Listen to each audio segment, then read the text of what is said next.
Sa gabing humahagupit ang bagyo at humihilab ang tiyan ko sa panganganak, hindi doktor ang dala ng asawa ko, kundi ang kabit niya at annulment papers.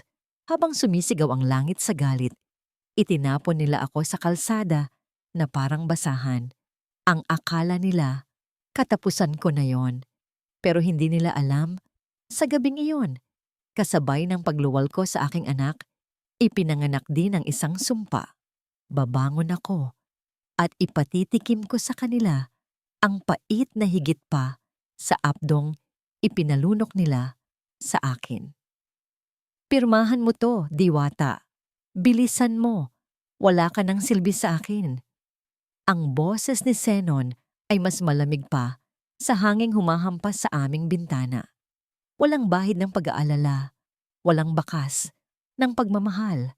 Nakatayo siya sa harap ko, hawak ang isang makapal na folder, habang ako ay nakaluhod sa sahig, namimilipit sa sakit habang hinihimas ang aking malaki at matigas na tiyan. Ito dapat ang gabi ng aming ika-5 anibersaryo. Sa hapagkainan, lumalamig na ang paborito niyang kare-kare na niluto ko kanina pang umaga. Kahit pamanas na ang aking mga paa at masakit ang aking balakang. Ang amoy ng mani at bagoong na kanina ay parang yakap ng tahanan. Ngayon ay tila naging amoy ng panis na pangako.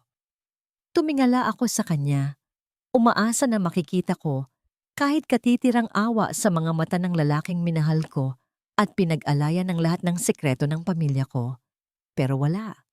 Para lang akong tumitingin sa isang pader na yelo. Bago pa ako makasagot, bumukas ang pinto ng aming bahay. Pumasok ang isang babaeng amoy, mamahaling lavender at pulbos. Isang matapang na amoy na agad sapaw sa amoy ng aking niluto. Si Marikit. Ang babaeng tinatawag kong kaibigan at kasosyo namin sa negosyo. Nakasuot siya ng pulang bestida na hapit sa katawan, tuyong-tuyo at hindi man lang nabasa ng ulan.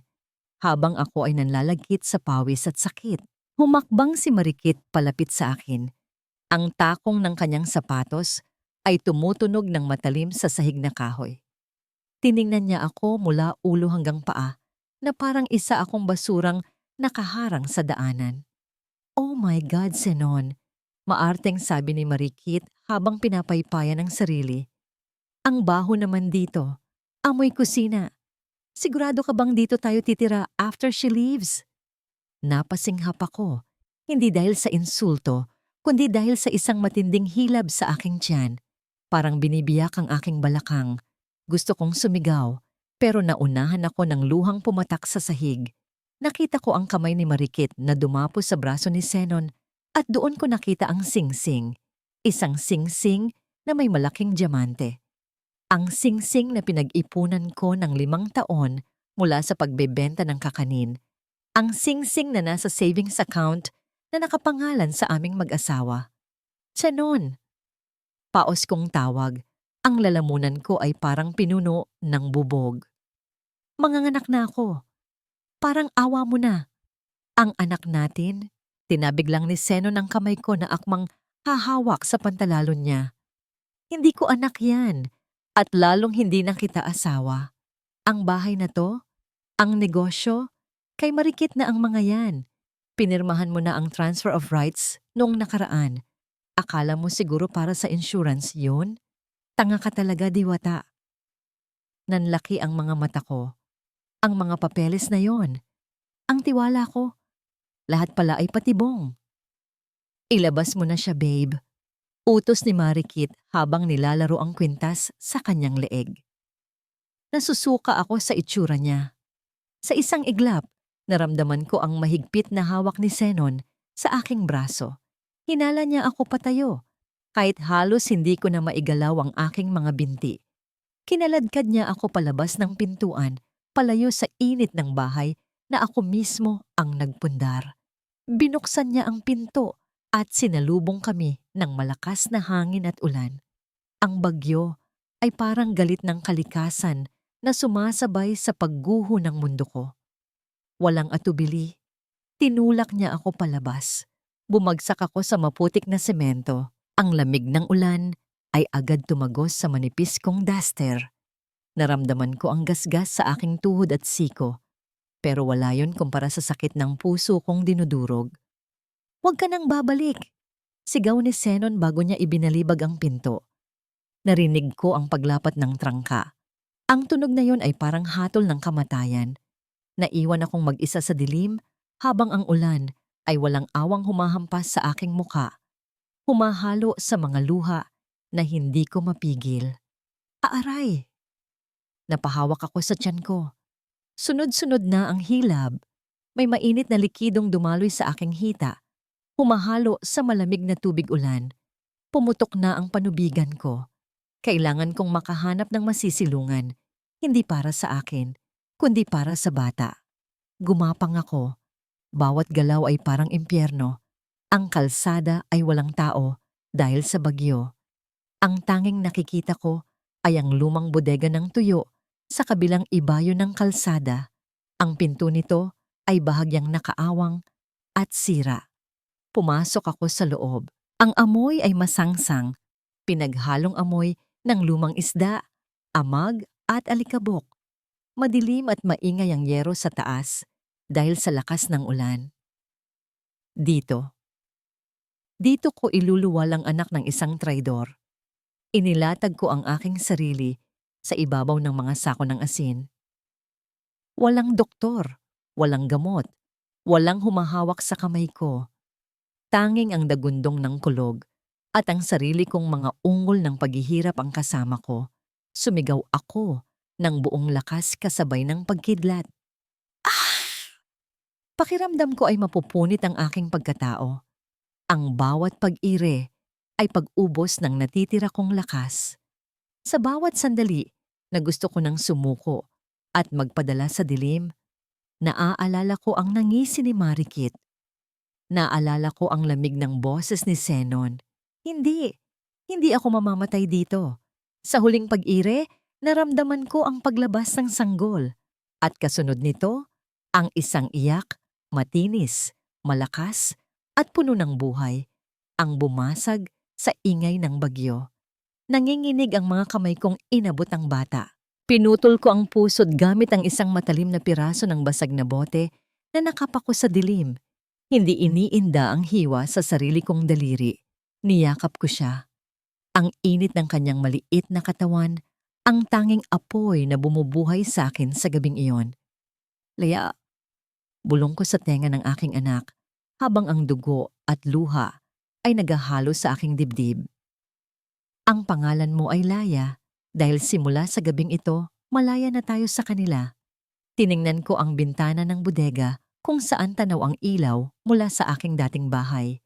Nakikita ko ang anino ni Zenon at Marikit na nagtatawanan, marahil ay ipinagdiriwang na nila ang kanilang tagumpay. Ganito na lang ba? Pagkatapos ng lahat ng sakripisyo ko, ang halaga ko lang ba ay parang isang basahan na itinapon pagkatapos gamitin? Hinaplos ko ang pisngi ng aking anak. Buhay siya, humihinga siya, at hanggat may hininga kami, may pag-asa. Humigpit ang yakap ko kay Laya. Ang sakit sa katawan ko ay unti-unting napapalitan ng isang nag-aapoy na galit. Tandaan ninyo ang gabing ito, Zenon at Marikit. Tandaan ninyo ang bagyong ito. Dahil sa susunod na magkita tayo, hindi na ako ang babaeng lumuluha sa putikan. Ako na ang bagyo na sisingil sa inyo. 3:00 pa lang ng madaling araw, pero gising na ang diwa ko. Sa maliit naming kwarto dito sa Tondo, walang pinagkaiba ang init ng tanghali sa init ng gabi. Ang dingding na plywood ay tila naglalabas pa ng singaw mula sa maghapong pagkabilad sa araw. Dito, sa looban ng Baseco, ang hangin ay laging may halong amoy ng dagat na naging imburnal at usok ng uling. Bumangon ako ng dahan-dahan mula sa banig para hindi magising ang katabi ko. Tinitigan ko si Laya. 6 na taong gulang na siya ngayon, pero ang katawan niya ay kasing liit ng batang 4 na taon pa lamang.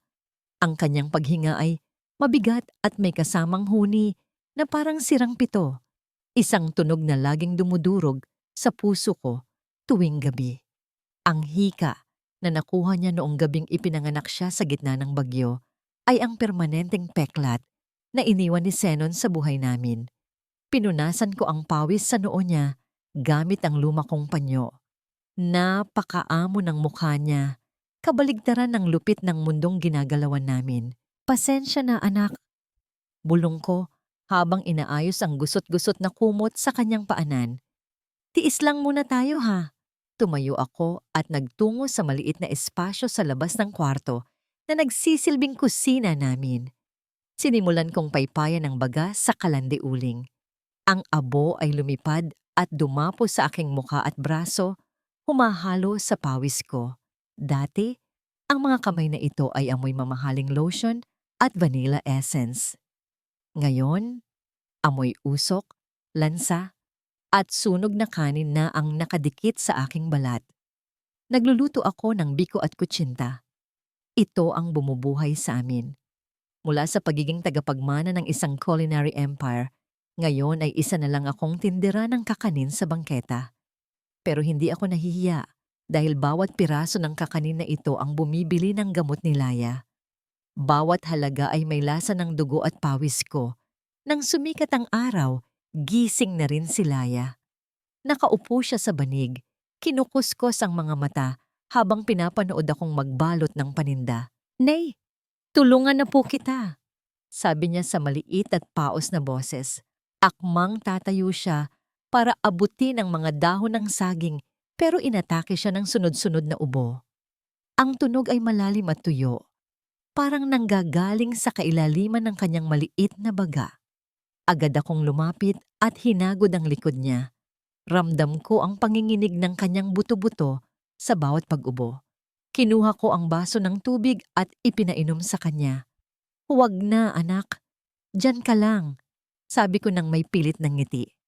"Si nanay na ang bahala. Ang trabaho mo lang ay magpagaling at mag-aral, di ba?" Tumango siya, pero nakikita ko sa mga mata niya ang lungkot. Masyado siyang maagang namulat sa hirap.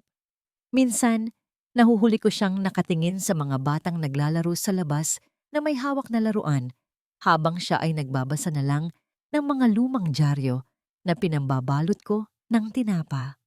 Bago ako umalis, iniwanan ko siya ng isang piraso ng itlog na malat at kamatis para sa tanghalian. "Kain ka na, Nay?" tanong niya. "Kumain na ako kanina habang nagluluto. Busog na busog pa ako." Pagsisinungaling ko. Kahit na ang totoo ay tubig lang ang laman ng tiyan ko. Sanay na ako sa lasa ng gutom. Mas mapait pa rin ang lasa ng pagtataksil kaysa sa gutom. Lumabas ako bitbit ang mabigat na bilao. Ang ingay ng palengke ay agad sumalubong sa akin. Sigawan ng mga tindero, busina ng mga jeep, at ingay ng mga taong nagmamadali. Humanap ako ng pwesto sa tabi ng isang tindahan ng appliances. "Kakanin! Mainit pa! Kakanin kayo dyan!" Sigaw ko. Pilit nilalakasan ng boses kahit nangangati na ang lalamunan ko sa usok ng tambutso. Ilang oras akong nakatayo. Masakit ang binti. Mahapdi ang balat sa init ng araw. May mga bumibili, pero karamihan ay tumatawad pa. "Ate, 10 piso na lang tong biko. Ang liit naman eh." Reklamo ng isang matandang babae. Gusto kong sabihin na ang bigas na gamit ko ay mahal, na ang gata ay sariwa, na 3:00 pa ako gising para lutuin yan ng perpekto. Pero ngumiti na lang ako at tumango. "Sige po, Nay, para sa inyo." Kinuha niya ang biko at umalis. Napabuntong hininga ako. Piso lang ang tubo ko doon. Piso na kulang pa pambili ng isang candy. Biglang nagbago ang palabas sa mga telebisyon na nakadisplay sa appliance store sa likuran ko. Ang balita ay tungkol sa Business Awards Night. Napahinto ako sa pag-aayos ng paninda. Tila may magnet na humila sa mga mata ko patungo sa screen. At doon, nakita ko sila. Si Zenon, nakasuot ng barong Tagalog na halatang gawa sa pinakamahaling pinya, ay nakatayo sa entablado habang hawak ang isang gintong tropeo. Ang nangiti niya ay abot tenga Ang ngiti ng isang taong walang konsensya. At sa tabi niya, nakakapit sa braso niya na parang linta, ay si Marikit. Suot niya ay isang kumikinang na gown na kulay dugo. Ang leeg ay puno ng alahas. Iniaalay ko ang tagumpay na ito sa aking inspirasyon, ang aking asawa na si Marikit, sabi ni Zenon sa microphone. Ang boses niya ay malinis, edukado. Ibang-iba sa boses ng demonyong nagpalaya sa akin sa gitna ng bagyo. Dahil sa kanya, masarap ang bawat timpla ng buhay namin. Nagpalakpakan ang mga tao sa TV. Ang reporter ay masiglang nag-comment. Talaga namang power couple. Ang Zenon's Kitchen ay nangunguna na ngayon sa food industry. Nabitawan ko ang tong na hawak ko. Zenon's Kitchen. Ang kapal ng mukha. Ang mga recipe na gamit nila. Ang adobo sauce. Ang kare-kare mix. Lahat yon ay pamana ng tatay ko. Lahat yon ay ako ang nagpakahirap na sempilahin sa kusina habang siya ay natutulog o nambababae. Ninakaw nila ang buhay ko, ang pangalan ko. At ngayon ay pinagkakakitaan nila ang bawat patak ng luha ko. Pakiramdam ko ay gusto kong basagin ang screen ng TV. Gusto kong sumigaw sa gitna ng palengke na magnanakaw sila, na mga kriminal sila. Pero tiningnan ko ang sarili ko sa salamin ng estante. Isang babaeng payat. Sunog ang balat. May suot na kupas na duster at apron na may mantsa ng uling. Sino ang maniniwala sa akin? Sino ang makikinig sa isang tindera ng kakanin laban sa may-ari ng imperyo? Ang isla na nakatayo dito ay walang laban. Pero sa loob-loob ko, nandoon pa rin si Diwata. At si Diwata ay nag-iipon ng lakas. Balang araw, bulong ko sa sarili ko habang mahigpit na kinuyom ang aking kamao hanggang sa bumaon ang kuko sa aking palad. Balang araw, ang mga ngiting yan ay mapapalitan ng hiyaw. Umuwi ako ng maaga dahil sa bigat ng nararamdaman ko. Pero pagdating ko sa eskinita, papasok sa amin, narinig ko ang kaguluhan. Aling isla! Aling isla! Sigaw ng kapitbahay naming si Tita Sol na tumatakbo papalapit sa akin. Ang mukha niya ay puno ng takot. Bakit po? Anong nangyari? Bumagsak ang bilao na bitbit ko. Nagkalat ang mga natirang kakanin sa maruming kalsada pero wala na akong pakialam. Si Laya, hindi makahinga. Nangingitim na ang bata. Parang huminto ang ikot ng mundo. Tumakbo ako ng mabilis. Mas mabilis pa sa tibok ng puso ko. Pagpasok ko sa aming maliit na kwarto, nakita ko si Laya na nakahiga sa banig. Ang kanyang dibdib ay umaalon ng mabilis pero walang pumapasok na hangin. Ang kanyang mga mata ay dilat na dilat at puno ng takot habang nakatingin sa akin. Ang tunog ng paghinga niya ay parang hinihigop ang huling hangin sa mundo. Isang matinis at nakakatakot na sipol. Laya, anak. Dinaluhan ko siya. Ang balat niya ay malamig at nanlalagkit. Kinalkal ko ang kahon ng gamot. Wala. Walang laman. Ubos na ang inhaler. Wala akong pambili kanina dahil mahina ang benta. Nay, pabulong na tawag ni Laya. Halos wala ng boses na lumalabas. Ang kanyang maliliit na daliri ay mahigpit na humawak sa laylayan ng damit ko. Wala akong magawa. Wala akong pera. Walang ospital na malapit. Tumingin ako sa paligid ng aming masikip na kwarto na parang isang kulungan. Ito ba ang kabayaran ng pagiging mahina ko? Mamamatay ba ang anak ko dahil wala akong laban? Hindi. Binuhat ko si Laya. Magaan siya. Masyadong magaan. Kapit ka lang anak. Sabi ko habang tumatakbo palabas. Ang mga luha ko ay lumalabo sa paningin ko. Huwag kang bibitaw. Parang awa mo na. Huwag kang bibitaw. Tumakbo ako sa kalsada, sumisigaw ng tulong, habang sa malayo, ang mukha ni Zenon sa billboard ay nakatingin sa akin at nakangiti ng mapang-asar.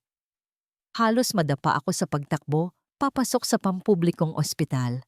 Ang amoy ng alcohol, bleach, at pawis ng daan-daang tao ay agad sumampal sa akin pagpasok pa lang sa emergency room. Ito ang amoy ng kawalan ng pag-asa. Puno ang pila. May mga umiiyak na sanggol, may mga matatandang umuubo ng dugo, at mga nurse na mukhang pagod na sa kanilang trabaho. "Nurse, tulong po! Ang anak ko!" Sigaw ko, habang karga-karga ang nangingitim ng silaya. Ngunit parang bula ang boses ko sa gitna ng ingay. Isang nurse ang dumaan, pero ni hindi ako tinapunan ng tingin. Tuloy-tuloy lang sa pag-aasikaso ng isang pasyenteng duguan. "Pumila po tayo sa triage, Mrs." Masungit na sabi ng guard na humarang sa akin. "Manong, hindi na po makahinga ang anak ko." Pagmamakaawa ko, ang luha ay tuloy-tuloy na sa pag-agos. Naramdaman ko ang pagbigat ng katawan ni Laya. Ang kanyang paghinga ay pabagal ng pabagal. Sa gitna ng aking panlulumo, isang lalaki ang tumayo mula sa isang bangko sa gilid. Nakasuot siya ng gusot na polo barong, may suot na salamin, at ang kanyang mukha ay may bakas ng matinding puyat at pagkairita. Mukha siyang masungit, ang klase ng tao na ayaw mong makausap, pero lumapit siya sa amin. "Guard!" Ang boses niya ay mababa, pero may diin at awtoridad na nagpatahimik sa mga nasa paligid. Code blue ang batang yan. Cyanotic na siya. Kapag hindi yan inasikaso in 2 minutes, ako mismo ang magpapasara ng ospital na ito sa kasong negligence, na tigilan ng guard. Maging ang nurse na kanina ay abala, ay napalingon. Tiningnan nila ang lalaki at tila nakilala nila kung sino ito. Agad na nagbago ang ihip ng hangin. "Attorney Zandro," utal na sabi ng nurse. "Dito po, dali." Agad kinuha sa akin si Laya at isinakay sa stretcher. Sumunod ako habang kinakabitan siya ng oxygen at nebulizer. Sa wakas, pagkalipas ng ilang minuto, na parang habang baho, nakita ko ang pagbabalik ng kulay sa pisngi ng anak ko. Ang kanyang paghinga ay naging kalmado at regular. Napaupo ako sa sahig, sa tabi ng kama ni Laya. Umiyak ako, hindi dahil sa takot, kundi dahil sa pagod at pasasalamat. Nang mahimasmasan ako, hinanap ko ang lalaking tumulong sa amin. Nakita ko siya sa labas ng ward, nakasandal sa pader, hinihimas ang kanyang tiyan habang nakapikit ng mariin. Mukha siyang nasasaktan. Lumapit ako ng dahan-dahan. "Sir, attorney?" Dumilat siya. Ang mga mata niya ay malungkot. Parang laging may bitbit na mabigat na problema. "Okay na ba ang bata?" "Opo, salamat po. Utang ko po sa inyo ang buhay ng anak ko." Sinserong sabi ko. Gusto ko sanang mag-abot ng pera, pero naalala kong barya lang ang laman ng bulsa ko. Ang hiyang naramdaman ko ay parang tinik sa lalamunan. Paano ako magbabayad sa taong nagligtas sa mundo ko? Napansin kong muli ang paghawak niya sa tiyan at ang pamumutla ng kanyang labi. "Masakit po ba ang tiyan ninyo?" "All, sir," tipid niyang sagot. Akmang aalis na. Hindi pa ako kumakain simula kahapon. Masyadong maraming kaso. Agad kong naalala ang baon ko. May dala akong maliit na food warmer sa bag na may lamang sinigang na hipon. Niluto ko ito kanina para sana sa tanghalian namin ni Laya sa pwesto, pero hindi na kami nakakain. "Sandali lang po." Pigil ko sa kanya. Kinuha ko ang baunan at isang malinis na kutsara. "Wala po akong pirambayad sa inyo ngayon, pero may dala po akong sabaw. Mainit pa po ito. Makakatulong ito sa sikmura nyo." Tiningnan niya ang baunan na parang isang alien object. Hindi ako kumakain ng kung ano-ano. "Malinis po ito." Depensa ko, pero may halong lambing ng isang ina. Ang sinigang ay gamot. Ang asim ng sampalok ay gigising sa dugo mo. At ang init ng sabaw ay yayakap sa pagod mong katawan. "Sige na po, attorney." Nag-aalangan man, tinanggap niya ang mangkok. Naupo siya sa bench at sumandok ng sabaw. Pinanood ko siya. Nakita ko ang pagtaas ng usok mula sa sabaw. Dala ang amoy ng sariwang kamatis, labanos, at ang asim-kilig na amoy ng sampalok. Isinubo niya ang sabaw. Huminto siya. Nanatiling nakasubo ang kutsara sa kanyang bibig ng ilang segundo. Dahan-dahan, ibinaba niya ito. Nakikita ko ang pagbabago sa kanyang mukha. Ang kunot sa kanyang noo ay nawala. Ang kanyang mga balikat na kanina ay tensyonado ay bumagsak at naging relax. At sa gilid ng kanyang mata, may namuong munting luha na mabilis niyang pinahid. Ang lasang ito, bulong niya, ang boses ay nabasag. Tumingin siya sa akin, hindi na bilang isang abogado sa isang tindera, kundi bilang isang tao sa kapwa-tao. Ang asawa ko, siya lang ang nakakagawa ng ganitong timpla, yung hindi lang basta maasim, kundi malinamnam. Ang sekreto po ay ang paggamit ng hugas-bigas at ang pagdurog sa kamatis gamit ang kamay. Paliwanag ko, nakaramdam ng munting pride. Sabi ng tatay ko, ang pagkain daw ay hindi lang panlamantian. Ito ay alaala. Ito ay yakap na pwede mong lasahan. Inubos niya ang sabaw hanggang sa huling patak. Para siyang batang sabik sa kalinga. Nang matapos siya, naglabas siya ng panyo at pinunasan ng bibig. May bahid na ng kulay ang mukha niya. Salamat, sabi niya. Ang salitang yon ay puno ng bigat. Ako nga pala si Zandro. Isla po, pakilala ko. Isla at Laya. Tumayo siya at inayos ang kanyang damit. Kung may kailangan kayo o kung may mang-aapi sa inyo sa ospital na ito, sabihin niyo lang na kliyente ko kayo. Aalis na sana siya nang mahulog ko ang folder na hawak ko. Ang folder na naglalaman ng mga dokumento ni Laya para sa admission. Tumapon ang mga papel sa sahig. Agad kaming yumuko pareho para damputin ito. Nawala ang kulay sa mukha ko nang makita kong hawak ni Zandro ang birth certificate ni Laya. Ang papel ay lumana at medyo gusot, pero malinaw na malinaw ang nakasulat sa linya ng pangalan ng ama. Nanlaki ang mga mata ni Zandro. Tinitigan niya ang papel, tapos ay tinitigan niya ako. Ang tingin niya ay nagbago mula sa pasasalamat tungo sa isang matinding pagkabigla at pagdududa. Kanon, basa niya sa pangalan. Ang boses ay may halong galit at gulat. Canon Alcantara? Napalunok ako. Gusto kong agawin ang papel, pero parang nanigas ako. Tumingin siya sa akin ng matalim, parang sinusuri ang buong pagkatao ko. Kaano-ano mo ang demonyong yan? Siya ang kalaban ko sa kasong hawak ko ngayon. Ang lalaking sumira sa maraming pamilya. Hindi ako makahinga. Ang mundo ay biglang lumiit. Ang lalaking nagligtas sa anak ko ay kaaway pala ng ama ng anak ko. Sagutin mo ako, Aisla. Mariin niyang tanong. Hawak ng mahigpit ang papel na parang ebidensya ng isang krimen. Bakit ang apelyido ng anak mo ay apelyido ng taong kinamumuhian ko? Samamantala, sa loob ng mansyon ng mga Alcantara sa Forbes Park, walang katahimikan ng gabi. Ang tunog ng nabasag na porselana ay umalingaw-ngaw sa buong dining area, kasunod ng matinis na sigaw ng isang babae. Walang kwenta, sigaw ni Marikit habang nakaturo sa plato ng adobo na nasa mesa. Ang sarsa nito ay malapot masyado at ang kulay ay hindi natural na itim, kundi parang kulay ng grasa. Tiyanon, bumabagsak na ang sales natin. Sunod-sunod ang reklamo sa social media. Sabi ng mga food bloggers, ang lasa daw ng Senon's Royal Adobo ngayon ay parang karton na binabad sa tuyo. Nakatunganga lang si Senon sa dulo ng mahabang mesa.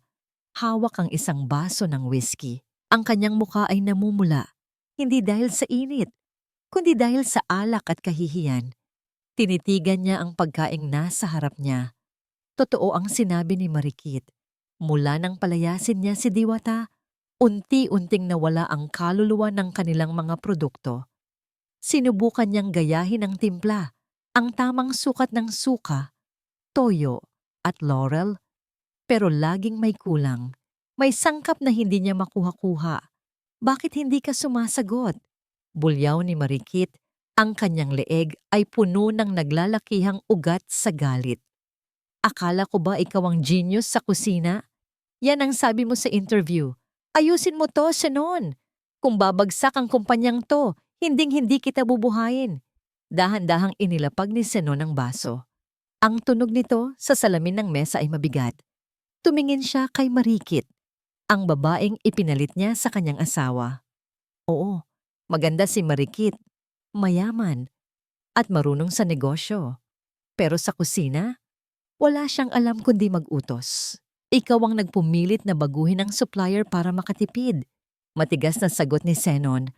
Ang boses ay may halong pagsisisi na ayaw niyang aminin. Pinalitan mo ang native na suka ng synthetic vinegar. Pinalitan mo ang sariwang bawang ng garlic powder. Anong ine-expect mo? Himala. Huwag mo akong sisihin, ganti ni Marikit. Negosyo ito, hindi charity.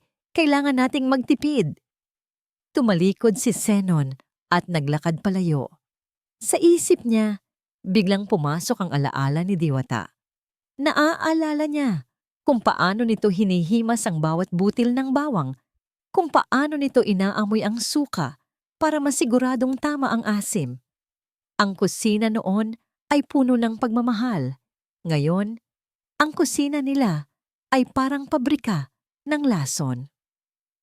Sa kabilang banda, sa pasilyo ng ospital, mabigat ang katahimikan sa pagitan namin ni Sandro. Hawak pa rin niya ang birth certificate ni Laya. Ang kanyang mga mata ay nag-aapoy sa galit, pero nakita ko rin ang pagkalito. Isla, mariin niyang sabi, si Zenon Alcantara ang dahilan kung bakit namatay ang asawa ko. Ang kumpanya niya ang nagtapon ng kemikal sa ilog na nililiguan ng mga tao sa komunidad na tinutulungan ng misis ko noon. Nagkasakit siya at namatay dahil sa kapabayaan nila. Napasinghap ako. Hindi ko alam yon. Ang akala ko, simpleng pagnanakaw lang ng recipe ang kasalanan ni Zenon. Mamamatay tao rin pala siya. Siya rin ang pumatay sa pagkatao ko. Sagot ko, ang boses ko ay nanginginig, pero buo. Siya ang asawa ko dati, siya ang ama ni Laya, at siya rin ang nagtaboy sa amin sa gitna ng bagyo noong gabing ipinanganak ko ang bata. Ikinwento ko kay Sandro ang lahat. Mula sa nakaw na recipe, sa pirmahang sapilitan, hanggang sa panganganak ko sa bodega ng tuyo. Habang nagsasalita ako, nakita ko ang pagbabago sa mukha ni Sandro. Ang galit niya kay Zenon ay nanatili, pero ang galit niya sa akin ay napalitan ng isang malalim na awa at respeto. Nang matapos ako, tumahimik siya ng matagal. Tumingin siya sa bintana ng ward kung saan natutulog si Laya ng mahimbing. Kaya pala, bulong niya, kaya pala pamilyar ang lasa ng luto mo dahil ang lasa ng Zenon's Kitchen dati noong nagsisimula pa lang sila at masarap pa ang pagkain ay lasa pala ng pagmamahal mo. Humarap siya sa akin, seryoso. Isla, hanggang kailan ka magtatago?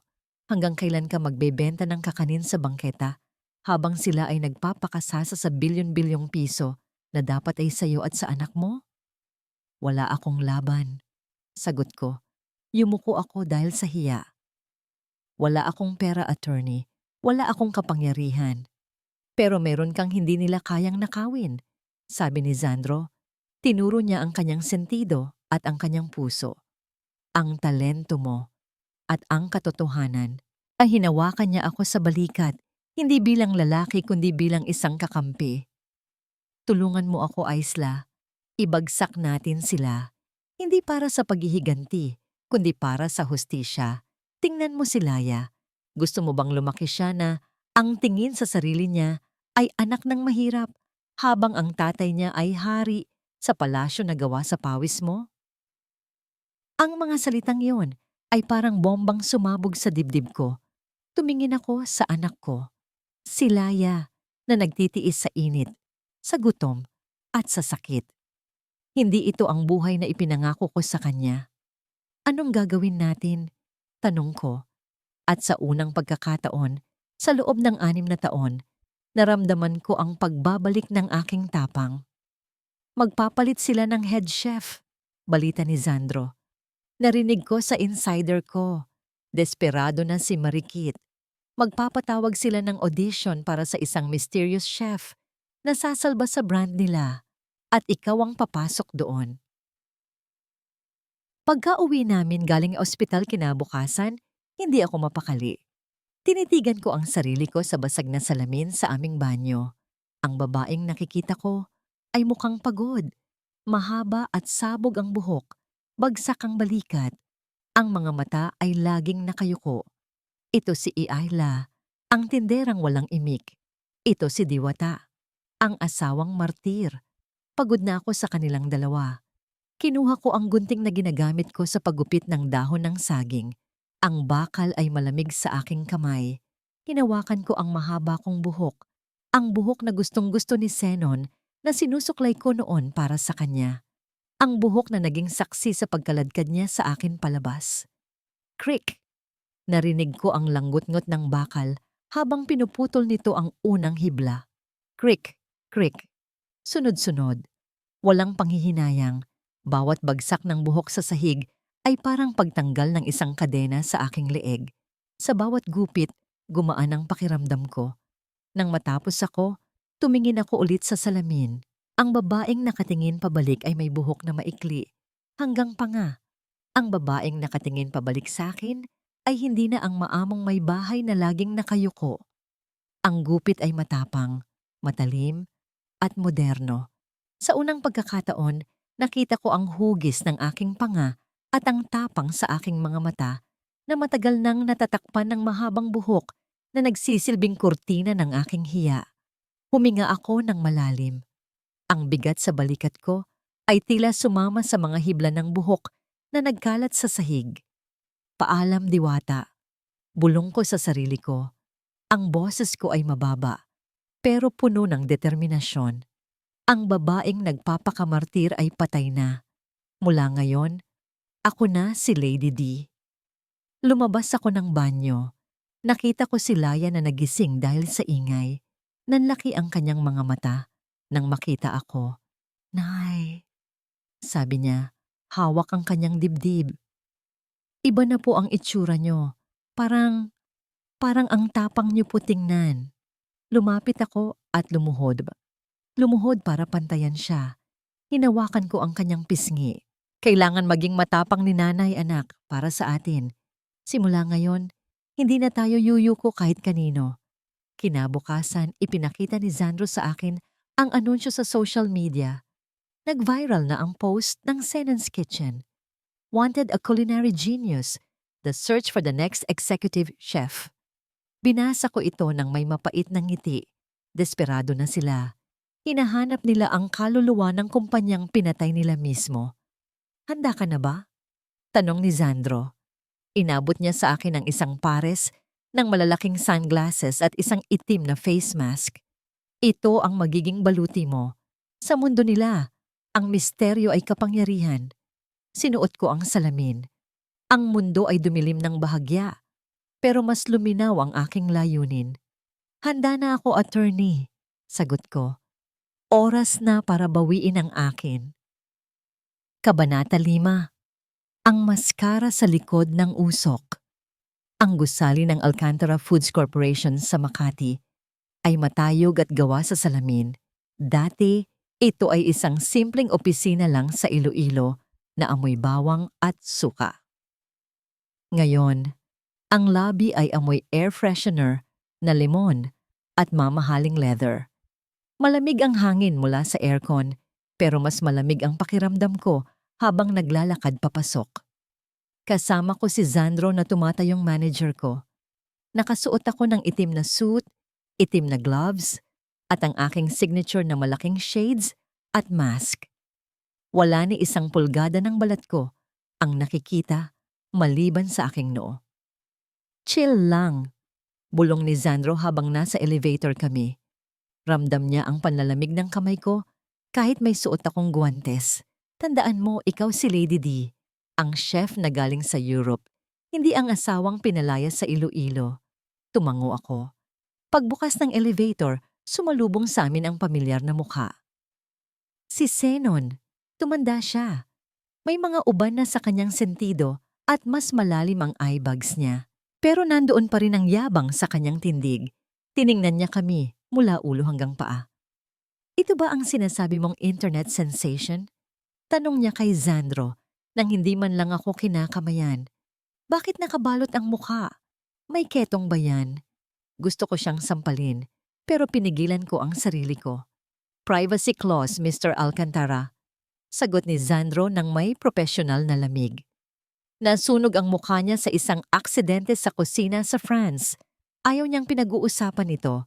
Ang binabayaran niyo ay ang lasa, hindi ang mukha. Napataas ang kilay ni Zenon. Fine. Dalhin siya sa test kitchen. Gusto kong matikman kung totoo ang hype. Ang test kitchen ay moderno. Puno ng stainless steel na kagamitan, oven na high-tech, at mga sangkap na imported. Pero walang buhay, walang init. Magluto ka, utos ni Zenon habang nakaupo sa high chair, parang isang hari na naghihintay pagsilbihan. Gumawa ka ng adobo. Ang pinaka-basic, diyan natin malalaman kung marunong ka talaga. Adobo. Ang kapal ng mukha niya. Ito ang unang ulam na niluto ko para sa kanya noong magkasintahan pa kami. Pumikit ako saglit sa ilalim ng aking salamin. Inalis ko sa isip ko si Zenon. Ang tanging natira ay ako, ang kalan at ang mga sangkap. Nagsimula akong gumalaw. Ang katawan ko ay kusa ng kumikilos dala ng muscle memory. Dinurog ko ang bawang gamit ang gilid ng kutsilyo. Hindi tinadtad, kundi pinitpit para lumabas ang katas. Pinrito ko ito sa mahinang apoy hanggang sa maging kulay ginto. Ang amoy ng bawang ay agad na pumuno sa buong kwarto. Isang amoy na matapang at nanunuot sa ilong. Napansin kong napaayos ng upo si Zenon. Sinunod ko ang baboy at manok. Hinayaan ko itong masangkot siya sa sarili niyang mantika bago ilagay ang toyo at suka. Hindi ako gumamit ng measuring cup.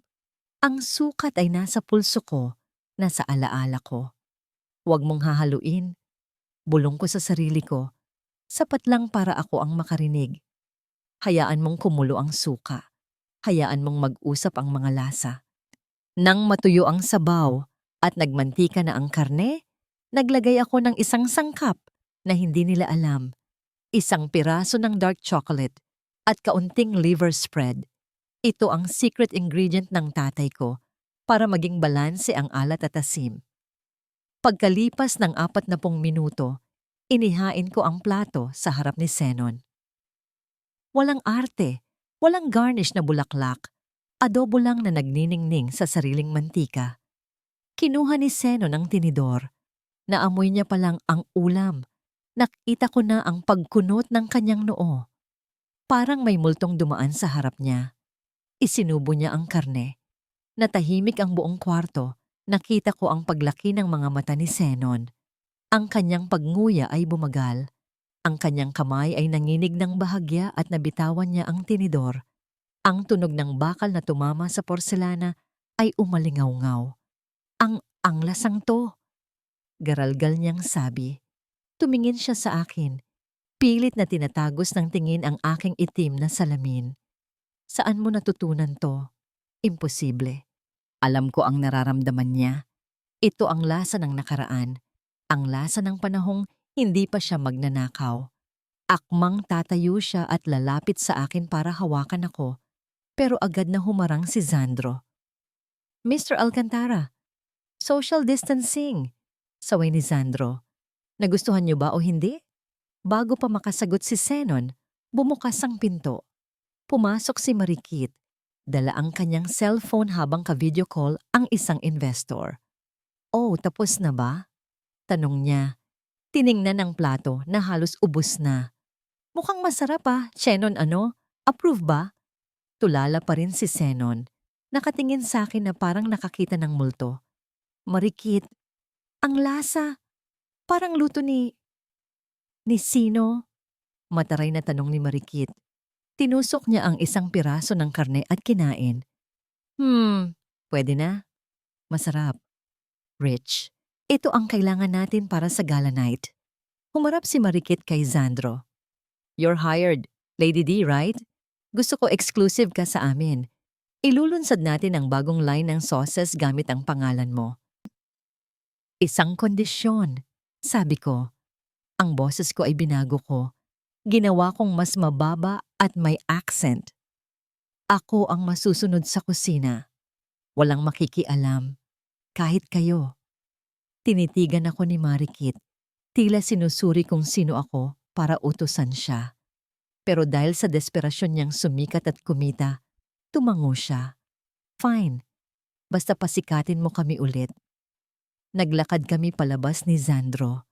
Pagkasara ng pinto ng elevator, napasandal ako sa dingding. Ang tuhod ko ay nanginginig. Muntik na. Muntik na akong bumigay nang makita ko ang reaksyon ni Zenon.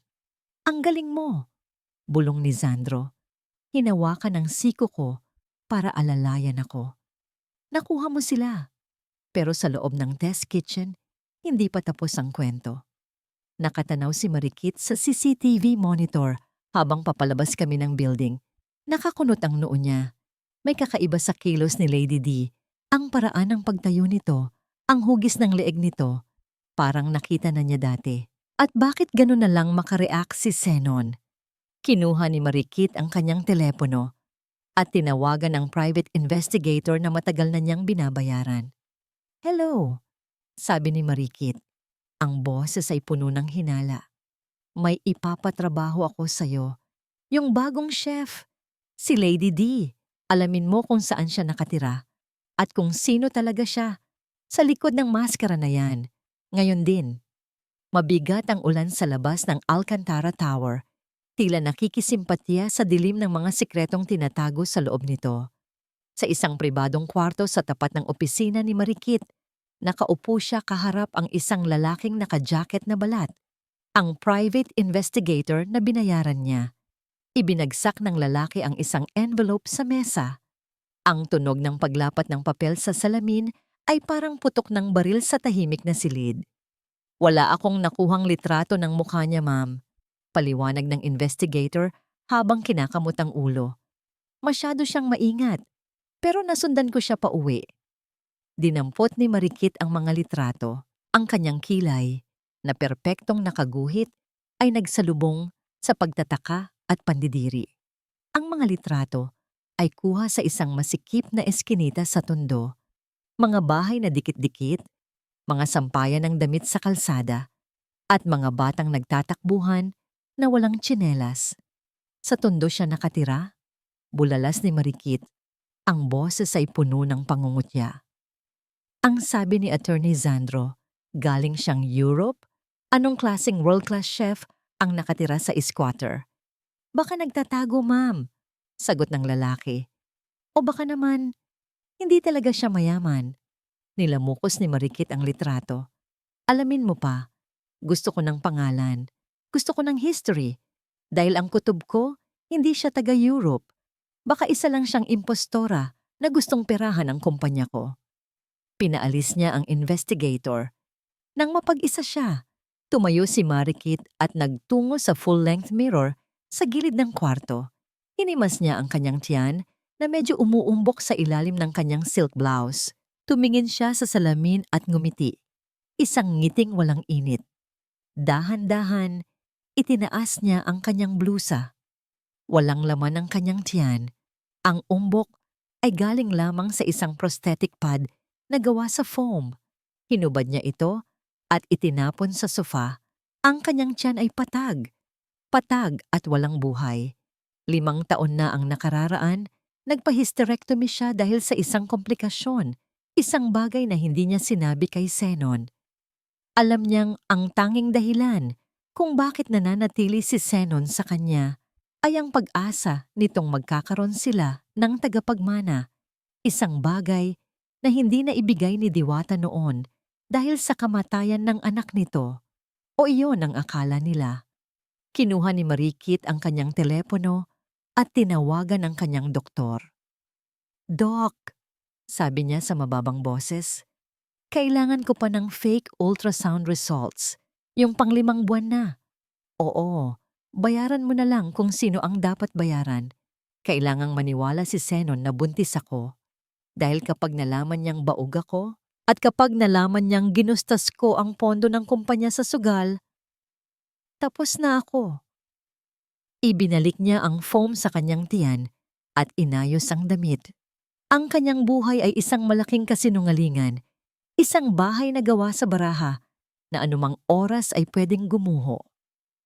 Sa kabilang banda, sa kitchen area ng hotel kung saan gaganapin ang grand gala, balisa ako. Hindi ko maiwan si Laya sa bahay dahil wala siyang kasama at mataas pa rin ang lagnat niya. Napilitan akong ipuslit siya, papasok sa hotel gamit ang service entrance. Anak, bulong ko habang buhat-buhat siya. Ang init ng katawan niya ay tumatagos sa aking chef's jacket. Dito ka muna sa storage room, ha? Huwag kang lalabas. Huwag kang maingay. Ang storage room ay puno ng mga sako ng bigas, mga dilatang kamatis, at mga ekstrang gamit sa kusina. Gumawa ako ng maliit na higaan gamit ang mga apron at malilinis na towel sa likod ng mga salansan ng kahon para hindi siya makita kapag may pumasok. Natatakot po ako, garalgal na sabi ni Laya. Ang kanyang paghinga ay may kasamang huni pa rin kahit nakainom na siya ng gamot. Saglit lang si nanay. Pangako ko, hinalikan siya sa noo. Magluluto lang ako para sa future natin. Eto na yon anak. Konting tiis na lang. Binigyan ko siya ng cellphone ko at earphones para manood ng cartoons. Umaasang sapat na yon para manatili siyang tahimik. Nilock ko ang pinto mula sa labas at naglagay ng sign na under maintenance, do not enter. Bumalik ako sa main kitchen. Ang mga staff ay abala sa paghihiwa ng mga gulay at pagmamarinade ng karne. Bilang Lady D, lahat sila ay ilag sa akin. Walang gustong kumausap sa akin, na pabor naman sa plano ko. Habang nagtitimpla ako ng sauce para sa kare-kare, biglang bumukas ang pinto ng kusina. Pumasok si Zenon. Tila wala siya sa sarili. Magulo ang kanyang buhok at amoy alak siya, kahit tanghali pa lang. Naglalakad-lakad siya sa kusina. Tinitikman ang mga niluluto at nagrereklamo sa bawat subo. Matabang! Sigaw niya sa isang sous chef. Ano ba to? Tubig na may kulay? Lumapit siya sa pwesto ko. Ang puso ko ay kumabog ng mabilis sa ilalim ng aking uniforme. Humarang ako sa pagitan niya at ng sauce na niluluto ko. Ayaw kong makita niya ang mga sangkap. Mr. Alcantara, sabi ko sa aking Lady D voice, mababa at may accent. Bawal ang bisita sa kusina ko. Tinitigan niya ako. Ang mga mata niya ay mapula at pagod. Ang yabang mo rin. No, siguraduhin mo lang na masarap yan. Dahil kung hindi, sisirain ko ang karir mo. Tumalikod siya at naglakad palabas. Nakahinga ako ng maluwag. Pero sa halip na lumabas ng main door, dumaan siya sa pasilyo kung saan naroon ang storage room. Nanigas ako. Naglakad si Zenon sa hallway. Marahil ay naghahanap ng banyo o lugar na matatatambayan. Huminto siya sa tapat ng pinto kung saan nakatago si Laya. Biglang tumahimik ang lahat sa pandinig ko. Ang ingay ng mga kawali, ang tunog ng kutsilyo, ang sigawan ng mga chef. Lahat ay nawala. Ang tanging naririnig ko ay ang tibok ng puso ko na parang tambol sa aking tenga. Mula sa loob ng storage room, narinig ko ang isang mahina pero pamilyar na tunog. Ubo. Isang ubo. Mahina lang ito. Pigil na pigil. Tila nagmumula sa ilalim ng unan. Ngunit sa tahimik na pasilyo, ang tunog na yon ay parang kulog sa pandinig ni Zenon. Huminto ang kamay ni Zenon sa seradura ng pinto. Kumunot ang kanyang noo at inilapit ang kanyang tenga sa kahoy na pinto. May tao ba dyan? Tanong ni Zenon. Ang boses ay garalgal dahil sa alak. Parang may narinig akong bata. Nanlamig ang buong katawan ko. Ang pawis sa likod ko ay parang yelo. Kung bubuksan niya ang pinto, makikita niya si Laya. Makikita niya ang mukha ng batang kamukhang kamukha ko. At tapos na ang lahat. Tapos na ang plano. Tapos na kami. Akmang pipihitin na niya ang doorknob. Mr. Alcantara! Isang malakas at baritonong boses ang umaling-awngaw sa hallway. Sabay kaming napalingon. Si Sandro, naglalakad siya palapit ng mabilis. Hawak ang isang makapal na tumpok ng dokumento. Kanina ko pa kayo hinahanap, sabi ni Sandro nang makalapit. Sadyang hinarangan ang katawan ni Zenon mula sa pinto. Nasa lobby na ang mga investors mula sa Singapore. Galit na galit sila dahil wala pa kayo sa meeting room. Napakamot si Zenon sa ulo. Tila nahimasmasan ng kaunti sa kalasingan. Ha? Ngayon ba yon? Akala ko bukas pa. Ngayon, sir. At kung hindi kayo haharap sa kanila in 5 minutes, pull out na sila sa investment. Pananakot ni Sandro, bagamat kalmado ang muka. Tumingin muli si Zenon sa pinto ng storage room. Puno pa rin ng pagdududa. Pero parang may narinig akong umubo sa loob. Iyan po ba? Mabilis na singit ko. Gamit ang aking Lady D voice, lumapit ako sa kanila. Pilit na pinatatag ang tuhod kong nanginginig. Storage room yan ng mga special fermented ingredients ko. Yung tunog na narinig nyo? Gas release yun ng fermentation process. Delikado pong buksan, masangsang ang amoy. Tinitigan ako ni Zenon. Ang kanyang mga mata ay naniningkit. Pilit na binabasa kung nagsisinungaling ako. Pero dahil sa hilo ng alak at pressure mula kay Sandro, bumuntong hininga na lang siya. Whatever. Ang baho ng kusina mo. Reklamo niya bago tuluyang sumama kay Sandro. Nang makaliko sila sa dulo ng hallway, napasandal ako sa pinto. Halos bumigay ang mga binti ko. Napahawak ako sa dibdib ko, ramdam ang tibok ng puso na parang gustong kumawala. Muntik na. Sobrang muntik na. Kinuha ko ang susi at mabilis na binuksan ang pinto. Nakita ko si Laya na nakaupo sa sulok, takot na takot. Habang tinatakpan ng bibig gamit ang 2 kamay. Ang luha ay dumadaloy sa kanyang pisngi. Nay, bulong niya. Sorry po, hindi ko po napigilan. Niyakap ko siya ng mahigpit. Shh! Wala kang kasalanan, anak. Wala kang kasalanan. Ligtas ka na. Hindi na ligtas si Laya dito. Iyon ang malinaw na katotohanan. Ilang minuto matapos ang insidente, bumalik si Sandro sa kusina. Nakita niya kaming mag-ina sa loob ng storage room. Wala nang salitang kinailangan. Nakita niya ang takot sa mata ko at ang hirap ng paghinga ni Laya. Isla, seryosong sabi ni Sandro. Hindi pwedeng manatili dito ang bata. Masyadong mainit ang mata nila ngayon. Wala akong mapag-iwanan, Sandro. Sagot ko, habang inaayos ang gamit ni Laya. Wala kaming kamag-anak dito sa Manila. Lumapit si Sandro kay Laya at lumuhod para maging kapantay nito. Laya, gusto mo bang sumama kay Tito Sandro? Doon ka muna sa bahay ko. May aircon doon, malambot ang kama, at maraming pagkain. May kasama kang mabait na yaya doon. Tumingin si Laya sa akin, nagpapaalam gamit ang tingin. Tumango ako. Kahit na parang pinipiga ang puso ko na mawalay sa kanya. Ito ang pinakamabuti para sa kanya. Mag-iingat ka kay Tito, ha? Habilin ko habang hinahalikan ang noo niya. Nang makaalis sila, naiwan akong mag-isa sa malawak at malamig na kusina. Ang katahimikan ay nakakabingi, pero sa halip na malunod sa lungkot, ginamit ko ang sakit na nararamdaman ko bilang gasolina. Kinuha ko ang mga mangga. Hilaw, matigas, maasim. Sinimulan kong balatan ang mga ito. Bawat hiwa ng kutsilyo ay mabilis at pulido. Swish! Swish! Ang tunog ng talim na humihiwa sa prutas ay parang tunog ng paghihiganti. Ang menu para sa gala night ay hindi lang basta pagkain. Ito ay isang kwento. Ito ay isang sumpa. Appetizer, ensaladang mangga na may bagoong alamang. Tema, ang pait ng pagtataksil. Gusto kong maramdaman nila ang asim na nagpapakunot ng muka, ang anghang na nagpapaiyak, at ang lansa na hindi maalis-alis sa dila.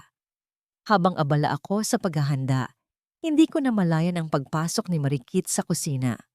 Suot niya ang isang eleganteng gown para sa final fitting pero ang mukha niya ay balisa. Naghahanap siya ng tubig. Huminto siya sa tapat ng prep table kung saan ko iniwan ang aking gamit kanina.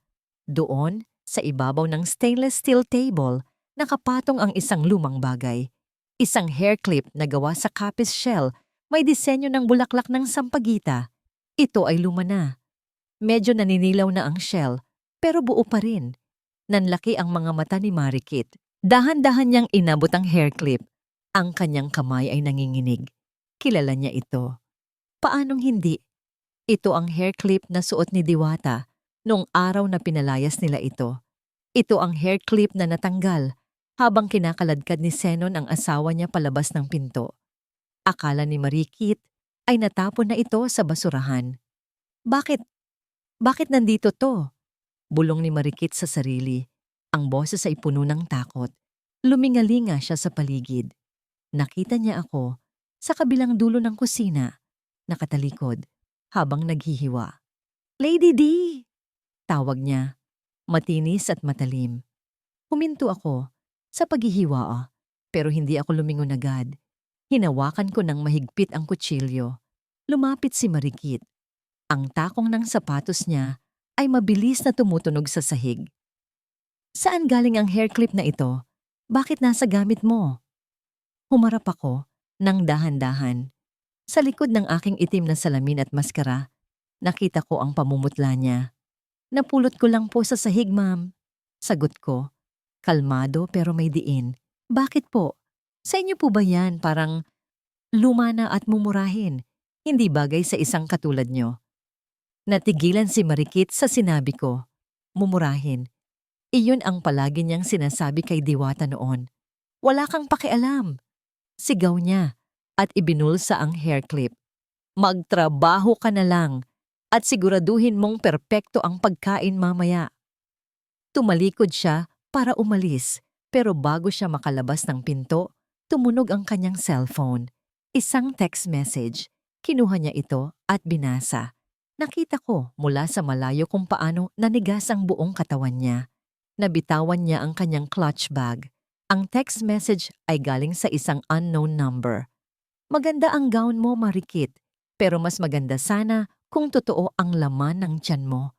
Alam ng lahat na foam lang yan. Gusto mo bang malaman din ni Zenon?" Napalingon si Marikit sa akin. Ang kanyang mga mata ay nanlalaki sa takot at galit. Ako lang ang tao sa kwartong yon. "Ikaw?" Nanggigigil niyang sabi. Susugod sana siya pabalik sa akin. Akmang kakalbuhin ako o tatanggalin ang maskara ko. Nang biglang bumukas ang main door ng kusina. Pumasok ang mga camera crew at ang event coordinator. "Miss Marikit, Lady D, 5 minutes to airtime. Kailangan na po kayo sa backstage para sa briefing." Masiglang sigaw ng coordinator. Natigil si Marikit. Tumingin siya sa mga kamera. Pagkatapos ay tumingin sa akin. Kailangan niyang umarte.